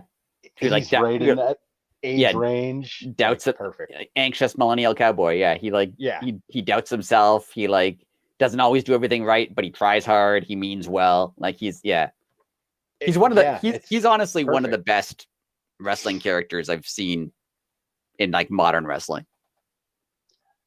I agree with that. Yeah. I like his character a lot. Has he ever had a feud with MJF, speaking of? Not that I would like to see, because they're both very in-depth characters. I think that would be cool. That is true. And of course MJF would attack his like his anxiety, right, his depression, his like, oh, blah blah blah blah blah. Oh yeah, that'd be so good. Yeah. I want. Have you seen MJF tweet out his like list of people? I have, but I don't remember who's on it. Well, the one that I always like, Darby. That's the feud I want to see. Yeah, because that would be walking the knife's edge. Right. Yeah. And I think Darby would play that up very well. Yeah, this feud with Danielson has been good, but it hasn't been outstanding. But there's a part of me that hopes Danielson wins just because I like Bryan Danielson, and I think it would be cool if he had the title. Yes. But there's another part of me that thinks MJF can do so well with so many people that I kind of want him to stay champion just to see him feud with Hangman or feud with Darby or feud just to see what happens next, or hopefully see Tony Khan has listened to my prayers and brings back CM Punk. Because I would like to see that, obviously. So totally. Yeah, I do want to see where MJF. This hasn't been. I think the Regal thing kind of threw them off. Regal leaving. I think totally. Punk. I think Punk was supposed to be his next opponent, and Punk not being there kind of threw things off. It hasn't been an outstanding feud, but it's entertaining enough, and I would like to see MJF continue. Look, we talked about, well, we didn't have a show last week, but the week before, how I said MJF was approaching 100 days as champion. Like, yeah, that's nuts. That It's been a third of a year. Yeah, that it seems like he's been champion for like 2 minutes. Right. Yeah, like he's over 100 days now, so like he's getting to that point of, is he going to lose the belt soon? Yeah. Jade is now the longest tenured champion, correct? Yes, but she's like over a year. Yeah. So she's probably longest tenured ever then, right? I think so, yeah. Wow. That's so awesome. I had so little faith. I did. Anyways. I find it really odd, and I know obviously people like different things, for sure. I find it odd when people say like they don't like Jade's current status, or when people say like they don't like this Hangman Moxley feud. Like I think this Hangman Moxley feud is great, and I agree. I hear a lot of people be like, I don't like it, I don't get it, but like there's not much to get. They had a match. Hangman got hurt. He wanted revenge. Right. He got revenge. Moxley was bad. They had another match. They weren't happy with how that match ended. They're having a fourth one. That's it. Like it doesn't have to be like for all the MJF has layers. Hangman has like doesn't always have to have layers. Sometimes it's just people want to fight each other. And you don't always have to be spoon fed. Like, right. Sometimes things just happen. Right. There could be something going on backstage that we don't know about. Like someone could have a minor injury. That's why they're doing round 4. So yeah, people just need to relax. And another thing I don't get, and I know it's a scripted show, so you have different standards for it, but people are always like, oh, why is like this match happening? Like, why is why is Sky Blue having a match with Saraya? They have no history. Yeah, but like, Boston is playing Seattle in a hockey game. Why? Right. Just because that's the game, right? Like because the league got together and said play. Right. Sometimes you have like a personal storyline between a sporting event or between two boxers and sometimes it's just this is the next one you're facing. Yep. So like people, just relax a little bit. Yeah. Well, good Dynamite though. I'm looking. They did really well booking for Revolution. I'm excited. Yeah. And I gave you homework. Yes, and I actually did it again. So there you go. I've done more homework in the past 2 months than I did in 14 years of schooling. So I will set the scenario, and you can go first, if you'd like. So my scenario is, WWE is obviously they're hotter than they have been. They're relatively hot right now. AEW, I wouldn't say they went through a downturn, but there was a period where everyone thought, AEW was the hot promotion. They're going to take over. And now there's general thinking that like, WWE is doing pretty well. They have Roman Reigns, they have Sami Zayn, they have Cody Rhodes. They're gearing up for WrestleMania. They're doing pretty well right now. So in my alternate universe, WWE decides to take this opportunity to be like, okay, now that we have a bit of our momentum back, we're going to try to squash AEW while we can. We're going to humiliate them and show that we're the number one show. So in my thinking, say today, they announce next Wednesday at 8:00, we're going to have a special WWE main event program, and it's all the big guys. It's going to be, our preview for WrestleMania or something. They try to put, everyone big on it to try to, give Dynamite the lowest rating they can get. So in my world, with like a week's notice and a week before the pay-per-view, so you don't want to hotshot your pay-per-view. You still want people to buy your show. If that happened and you were booking AEW, what would you do to book a good show that could stand a chance? I'm not saying they're going to beat a WWE show. WWE will beat them in ratings.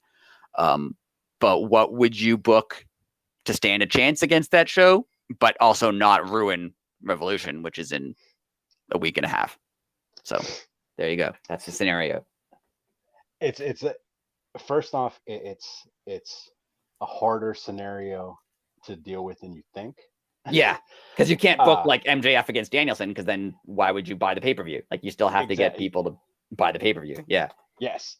So I took a little bit of an alternate route. All right.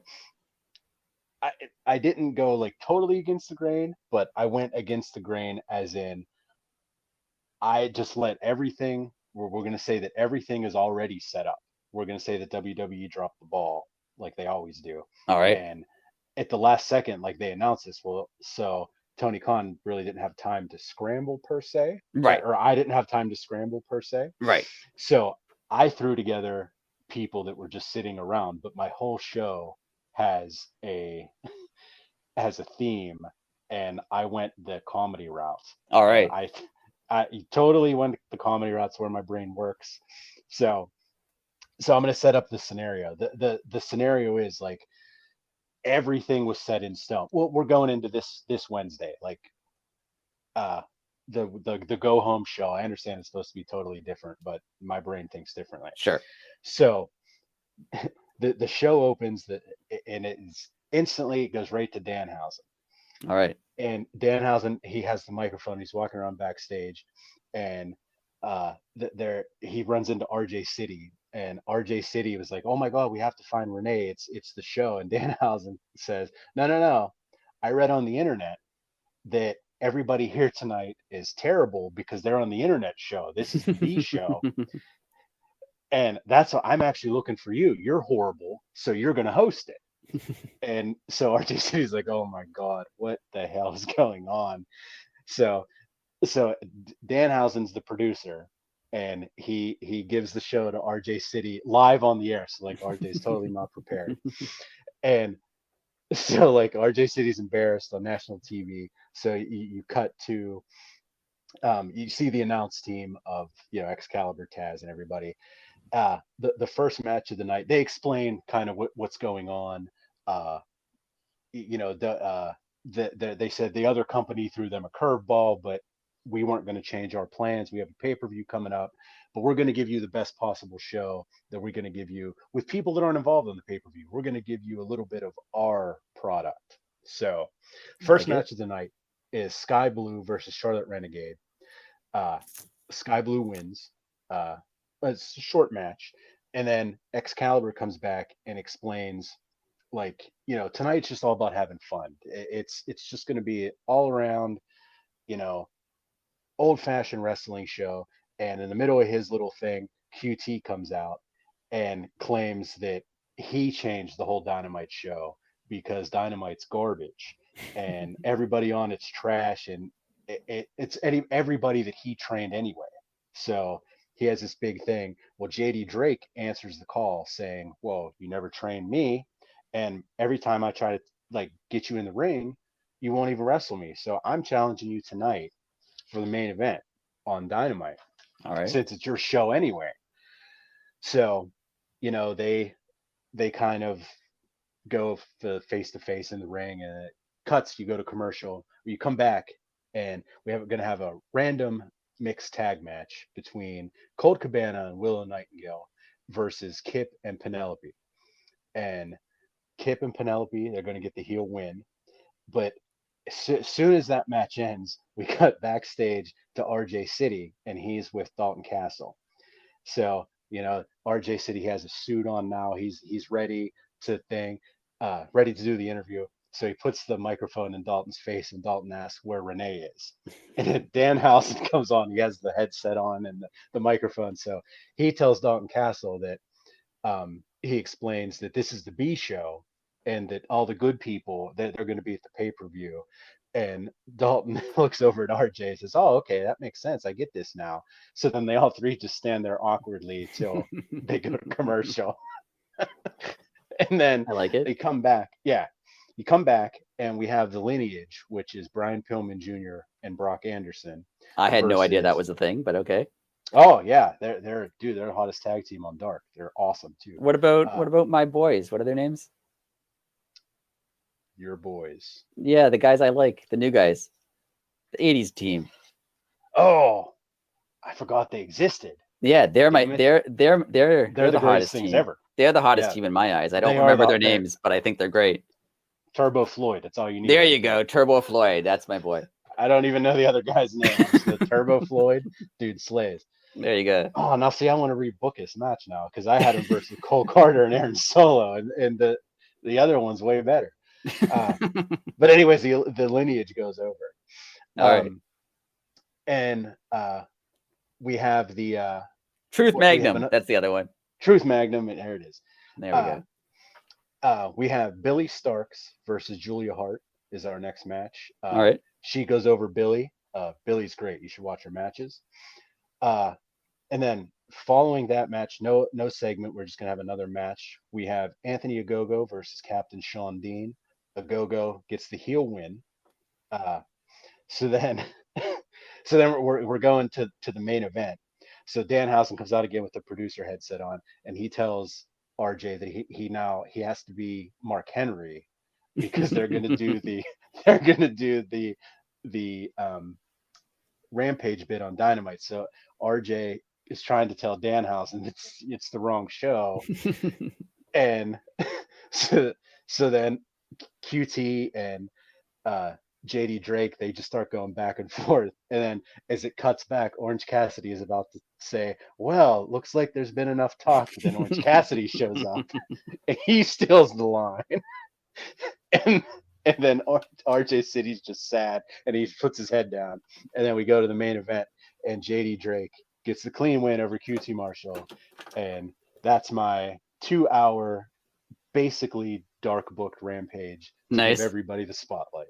I like it. Thank you. I like it because it's different. I like it because it's not what you would expect to see on the show. Right.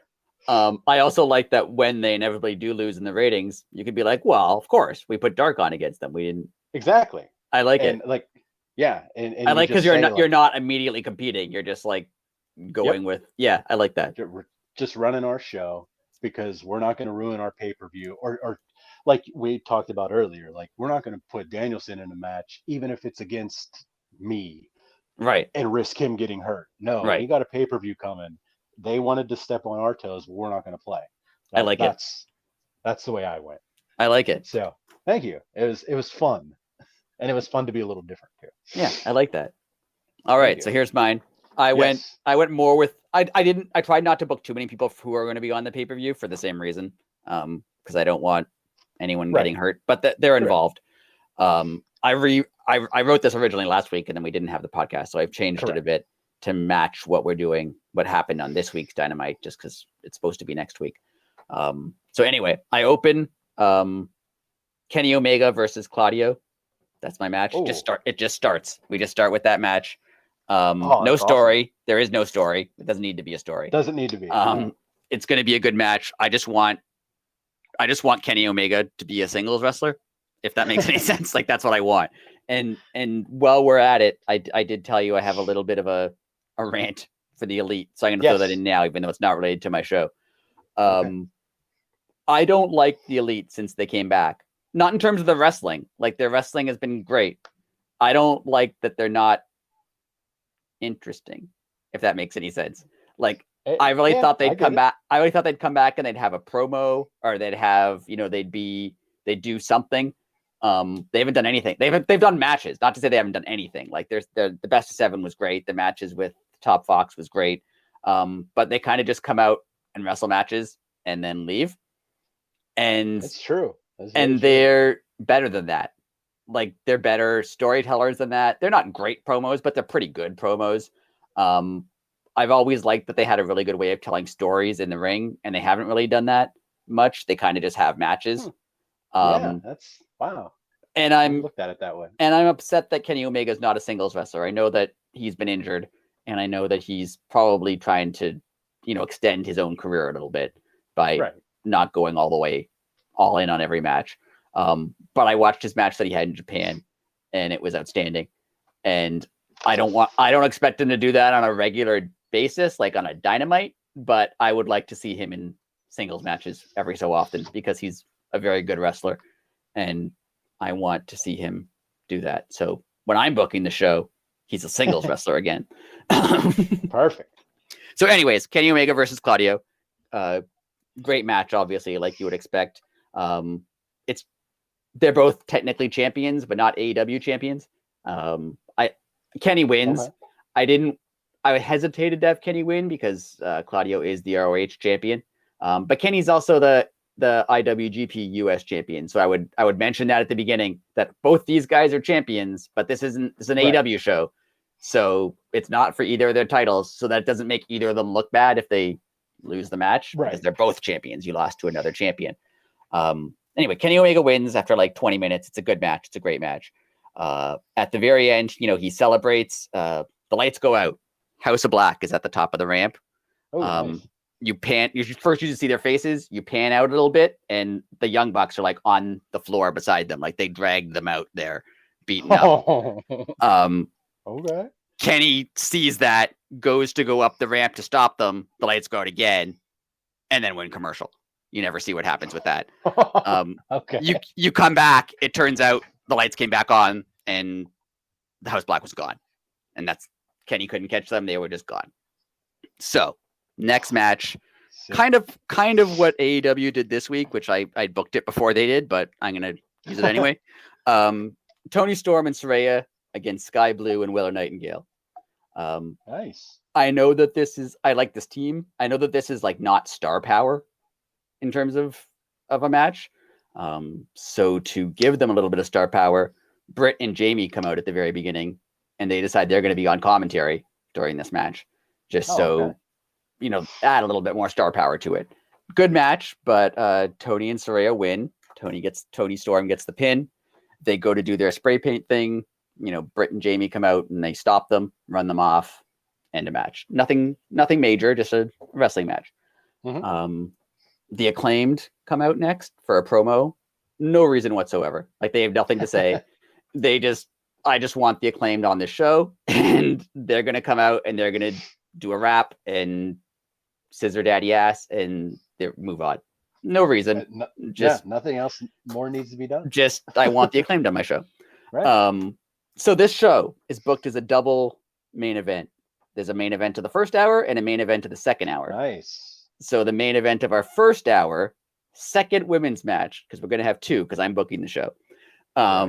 We've already had one, our second women's match for TBS title, Jade Cargill versus Britt Baker, because it's a huge match. Oh, and great match. The knock on Jade is everyone knows she's always going to win all the time. But now she's against Britt Baker, who everyone knows is always going to win all the time. So we have this match, close match. They do really, it'll be, in my booking, it's Jade's best match. I can't control that, obviously, but I'm assuming it'll be Jade's best match. Britt almost gets the win, but Tony Storm and Saraya are there, and they don't really interfere, but they distract her enough that Jade, hits her with the pump kick and the jaded, and she wins the match. At the end of the match, it looks like they're going to get in the ring to spray paint or do whatever they do, but instead they kind of just nod at Jade and are like, "Hey, we helped you, just so you know." And then remember, if you're with us, they don't say this, but the speculation is, if you were with us, we could do this all the time. Like, think how cool it would be. We would help each other. It'd be great. So they leave. So that's hour one. Hour two starts off with MJF starts to cut a promo, typical MJF promo, bashing whatever city they're in, not emo MJF, just like obnoxious MJF. Danielson comes out, says, "Hey, no one's here to see this. They don't want to hear you talk. Everyone's here because they want to watch wrestling matches. So we're going to get a wrestling match." And we do Danielson versus Pac, just for no reason whatsoever. Just he decides, I want to have a good wrestling match because he's Bryan Danielson. Right. That's the match we get. Nothing special, they'd have a great wrestling match. Danielson wins. Match is over. He goes, "See, MJF, this is what people want to see. See, everyone's happy, everyone's cheering. They want to see wrestling. That's why no one likes you. It's not that they don't like you. It's that they want to see wrestling, and you just give them garbage. And I'm going to give them wrestling. And at Revolution, you're going to have to wrestle, and that's it. So it kind of hypes up the pay-per-view. My next match, just because I want to see it, and I've mentioned this to you before, Jon Moxley versus Swerve, just because I want to see it. Just because I want. Again, none of these matches have storylines. They're just matches I want to see. Yeah. And it's under the guise of, well, we don't want to spoil the pay-per-view, so we're just going to have good matches. We're just going to give you the best matches we can, and whether they have storylines or not. So match starts. Hangman comes out right at the beginning before the match actually starts. Tells off Moxley. Moxley tells him off. They have a little back and forth. Nothing really comes of it. Then the match continues, but Hangman's comes back out, costs Moxley the match. So Swerve wins. Moxley's obviously upset. He comes out to attack Hangman. They brawl. They end up brawling in the crowd. They fight for a long time just because I like seeing that. I like seeing chaos and people fighting a lot. Yeah. While that's happening, Swerve is kind of like, yeah, look, see, I'm great. He's just happy. He's just happy he won the match. He's just happy they're gone. He starts to leave. Keith Lee comes out. He attacks him. Ooh. They have their own brawl that happens. And I just like people brawling. So that's what we're doing. That's main event of hour two. TNT title this time. Samoa Joe versus Malachi Black. Just again, match that I want to see. So in my booking of this, it turns into just like a smoz of people coming out. So initially Eddie Kingston, because I'm just getting people on the show at this point. Right. Eddie Kingston comes out, costs Malachi the win. So Samoa Joe wins. House of Black comes out to stop Eddie Kingston. Ortiz comes out to try to even the odds, but they're still not even. Because Samoa Joe's there, House of Black, there's 4. There's only 2 on the other side. So Wardlow comes out to try to save that, but House of Black and Samoa Joe team up. They're outnumbering them at this point still. So Darby and Sting come out, and they end up in a massive brawl with all of them. House of Black is outnumbered at this point. They retreat up the ramp. They get to the top of the ramp, and they get hit in the back with a chair from Kenny Omega. Wow. And that's the end of the show. It's a great show. There you go. That's my show. That was awesome. That's my show. That was fun. That was a great show. I thought it would kind of build up to Revolution still without giving away the Revolution matches. And they're just matches that I like. So Yeah. That's it. These have turned out to be like way more fun than I agree. I've ever expected. I don't know if anyone else likes this because we're just like fantasy booking, but I like it. Right. So. Right. I mean, if you don't like it, people, tell us. Yes. Don't know if we'll stop, but no, I mean, if you don't like it, we won't do it. But they're super fun. I think it's fun. You don't realize how actually hard that would be to do on a weekly basis. Right. Until you have to do it yourself just once. Yeah. Even like when I wrote this for last week and then this week happened, I'm like, oh, now I have to rewrite it. Like, and like you would have to do that all the time because I don't know if you've ever seen, there's a video, Kevin Nash is talking about booking, how he had to book when he was in WCW, and how Thunder kind of ruined everything. So he says the way it used to work is we would book 3 hours, because Nitro became 3 hours. Says like we'd book 3 hours of Nitro and we'd know it was going to happen. So then we'd book the next week 3 hours of Nitro based on what happened the week before. Right. But he goes, then Thunder came out. And the way Thunder worked is they would tape 2 episodes of Thunder in a row. Oh. So they would do Nitro on Monday. Then Thursday, they have a live Thunder and then they tape a Thunder after it. So he goes, you'd have to write the Nitro to lead into the Thunder, but then you'd have to write the second Thunder. So then you'd have to write the next week's Nitro. Oh. So that it would flow into the Thunder you're taping the week before. And then he goes, but then you'd write that and then someone would get hurt in the first Thunder. Right. So then you couldn't use them on the second Thunder. So then that screwed up your booking for Nitro. And yeah, he goes, it was just a nightmare the way you had to do it. That sounds terrible. Yeah. So when people complain about booking, I understand it's hard. I mean, any of that's hard. I mean, you're basically a GM. Right. But like you have to, it's not like, oh, I'm just going to sign the best talent and then their talent is going to carry it. No, because in wrestling you have to have a story. Like it's not skill based. Well, it is skill based, but it's not like a professional sport where like if you get a new goalie, he just plays goalie. There doesn't need to be a story.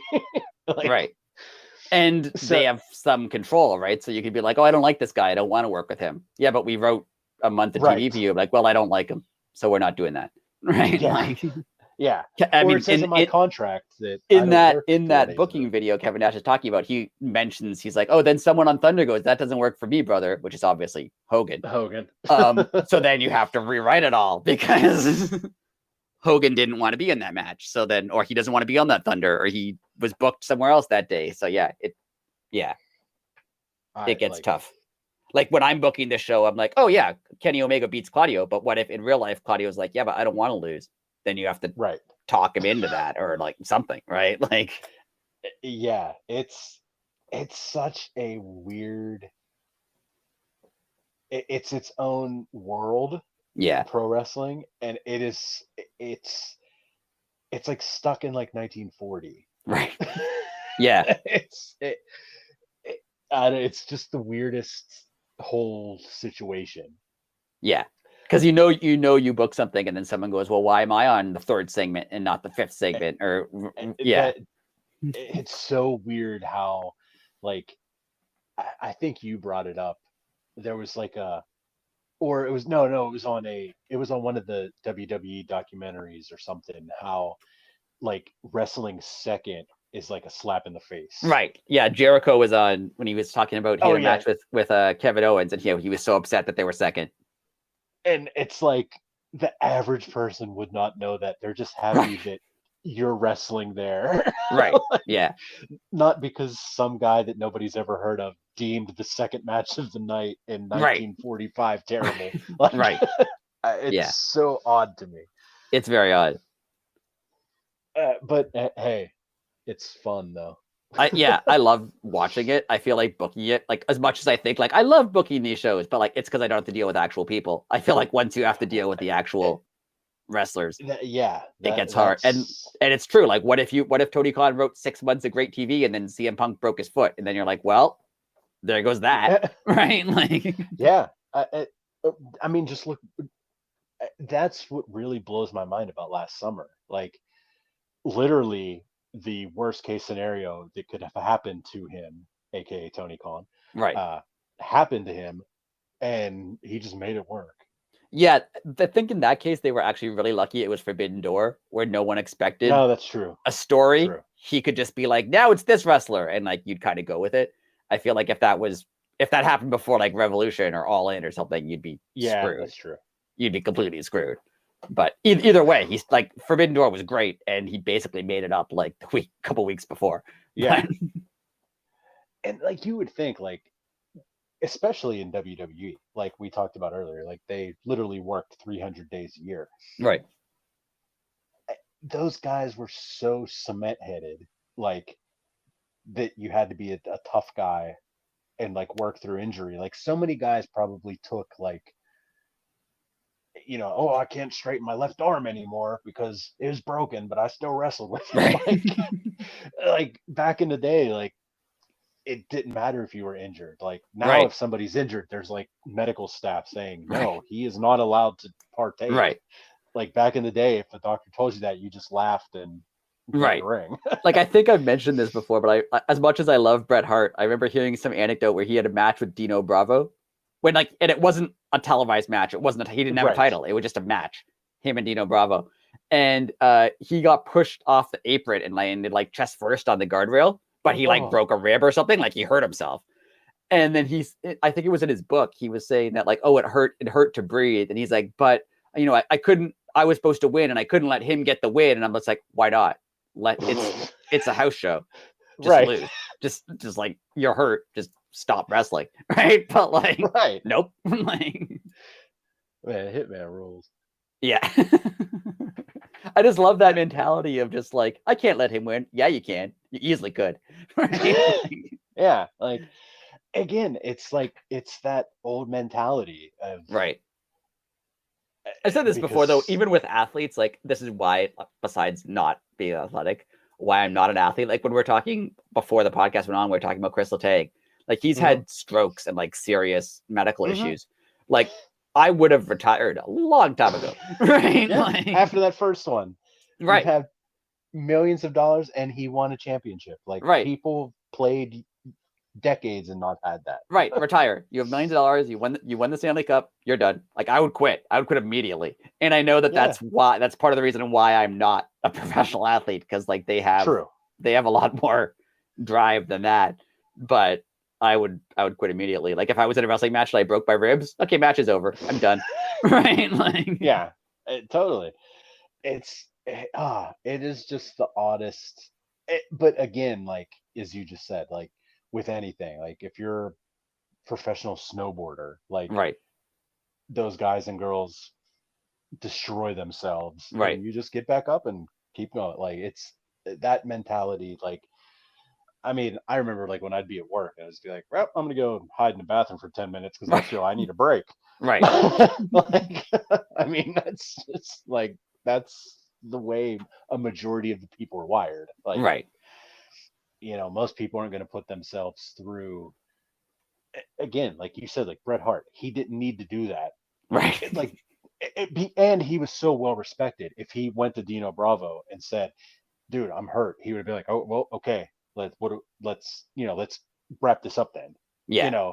Bret Hart could have totally done that. He was respected. Like he wasn't some rookie. Right. But I mean, like the match where Steve Austin broke his neck against Owen Hart, he finished the match. Right. Like that's insane. Like, yeah. And he didn't wrestle, but like they didn't stop it. He rolled him up from behind and they called the end of the match, but like they didn't stop the match. Like they still had a finish, which is insane. Again, like it really sheds light on were those even real doctors? Right. Because like, I mean, like I'm no conspiracy theories here, not trying to be funny, but like what medical professional would be like totally fine for that dude to move? Right. Right. Like, no, like you're gonna jump in and lay on that dude and be like, you're not moving. And I know like Austin's angle, like gimmick was like he's too tough to like be carried out on a stretcher or whatever, but like they let him walk to the back. Like don't let him do that. Like maybe he wanted to, but don't let him. Yeah. Right? Like I know, and I'm not trying to take shots at WWE. I know if that happened today, they wouldn't. Right. Like no, Dave's totally. Like they wouldn't let him do that. But like it's insane they let him do that then. But and like this is in our lifetime that happened too. Like for people that might be a little younger than us, like this is only the 90s. This is like 1997. Yeah. Yeah. Like, I mean, which I know was a long time ago, but not that long ago. Yeah, it's not like back in the 50s. Like no, this is when we were in high school. Right. Anyways, it was fun. I think next week we'll just do a Revolution preview, I guess, instead of our homework assignments, because we have that to preview. But the homework's been fun. Let us know if you have any ideas for what our homework could be. Let us know. Yeah, definitely. And then I'm sure we will probably not before, because that wouldn't make sense. After Revolution, I'm sure we will do some sort of special show. We've always done one after the pay-per-view, so we will figure something out depending on schedules on our ends. But yeah, you can expect that coming up, and we have some ideas floating around on things we're going to do now that Ring of Honor is starting, and we're just going to play it by ear. We're just going to make the whole show Ring of Honor like Tony Khan did for a while, and it's just be constant Ring of Honor references. And we'll forget about AEW for a bit. Yeah, City of Honor. Just to make the internet happy. Yeah, just nothing but ROH. But yeah, we have some things on the docket that we're planning out, and we'll see what happens. But again, thank you everybody. Thank you for the people that reached out when asking if I was okay and everything. Just small sickness, but we're better. Thank you for everybody for listening. Not last week obviously, but our previous episode did really good numbers. We were in a little slump there for a minute, and our numbers picked back up to where they were, so that's awesome. Thank you again. Like, subscribe, share, retweet, whatever. We're on every podcast network. I'm on Twitter, at Blasco for Life. The podcast on Twitter at Elite City Pod. We're pretty much at Elite City Pod everywhere. Yes. And we are everywhere. So if you find us, say hello. And again, just thank you. And if you guys have any ideas on what you want to hear more of, again, like Rick said earlier, please reach out. We'll interact. We're glad to. So. Do you have anything else to add before we button it up here, sir? No, that was a good conclusion. Okay. Well, everybody, thank you again, as always. That was the week that was. So until next time, later.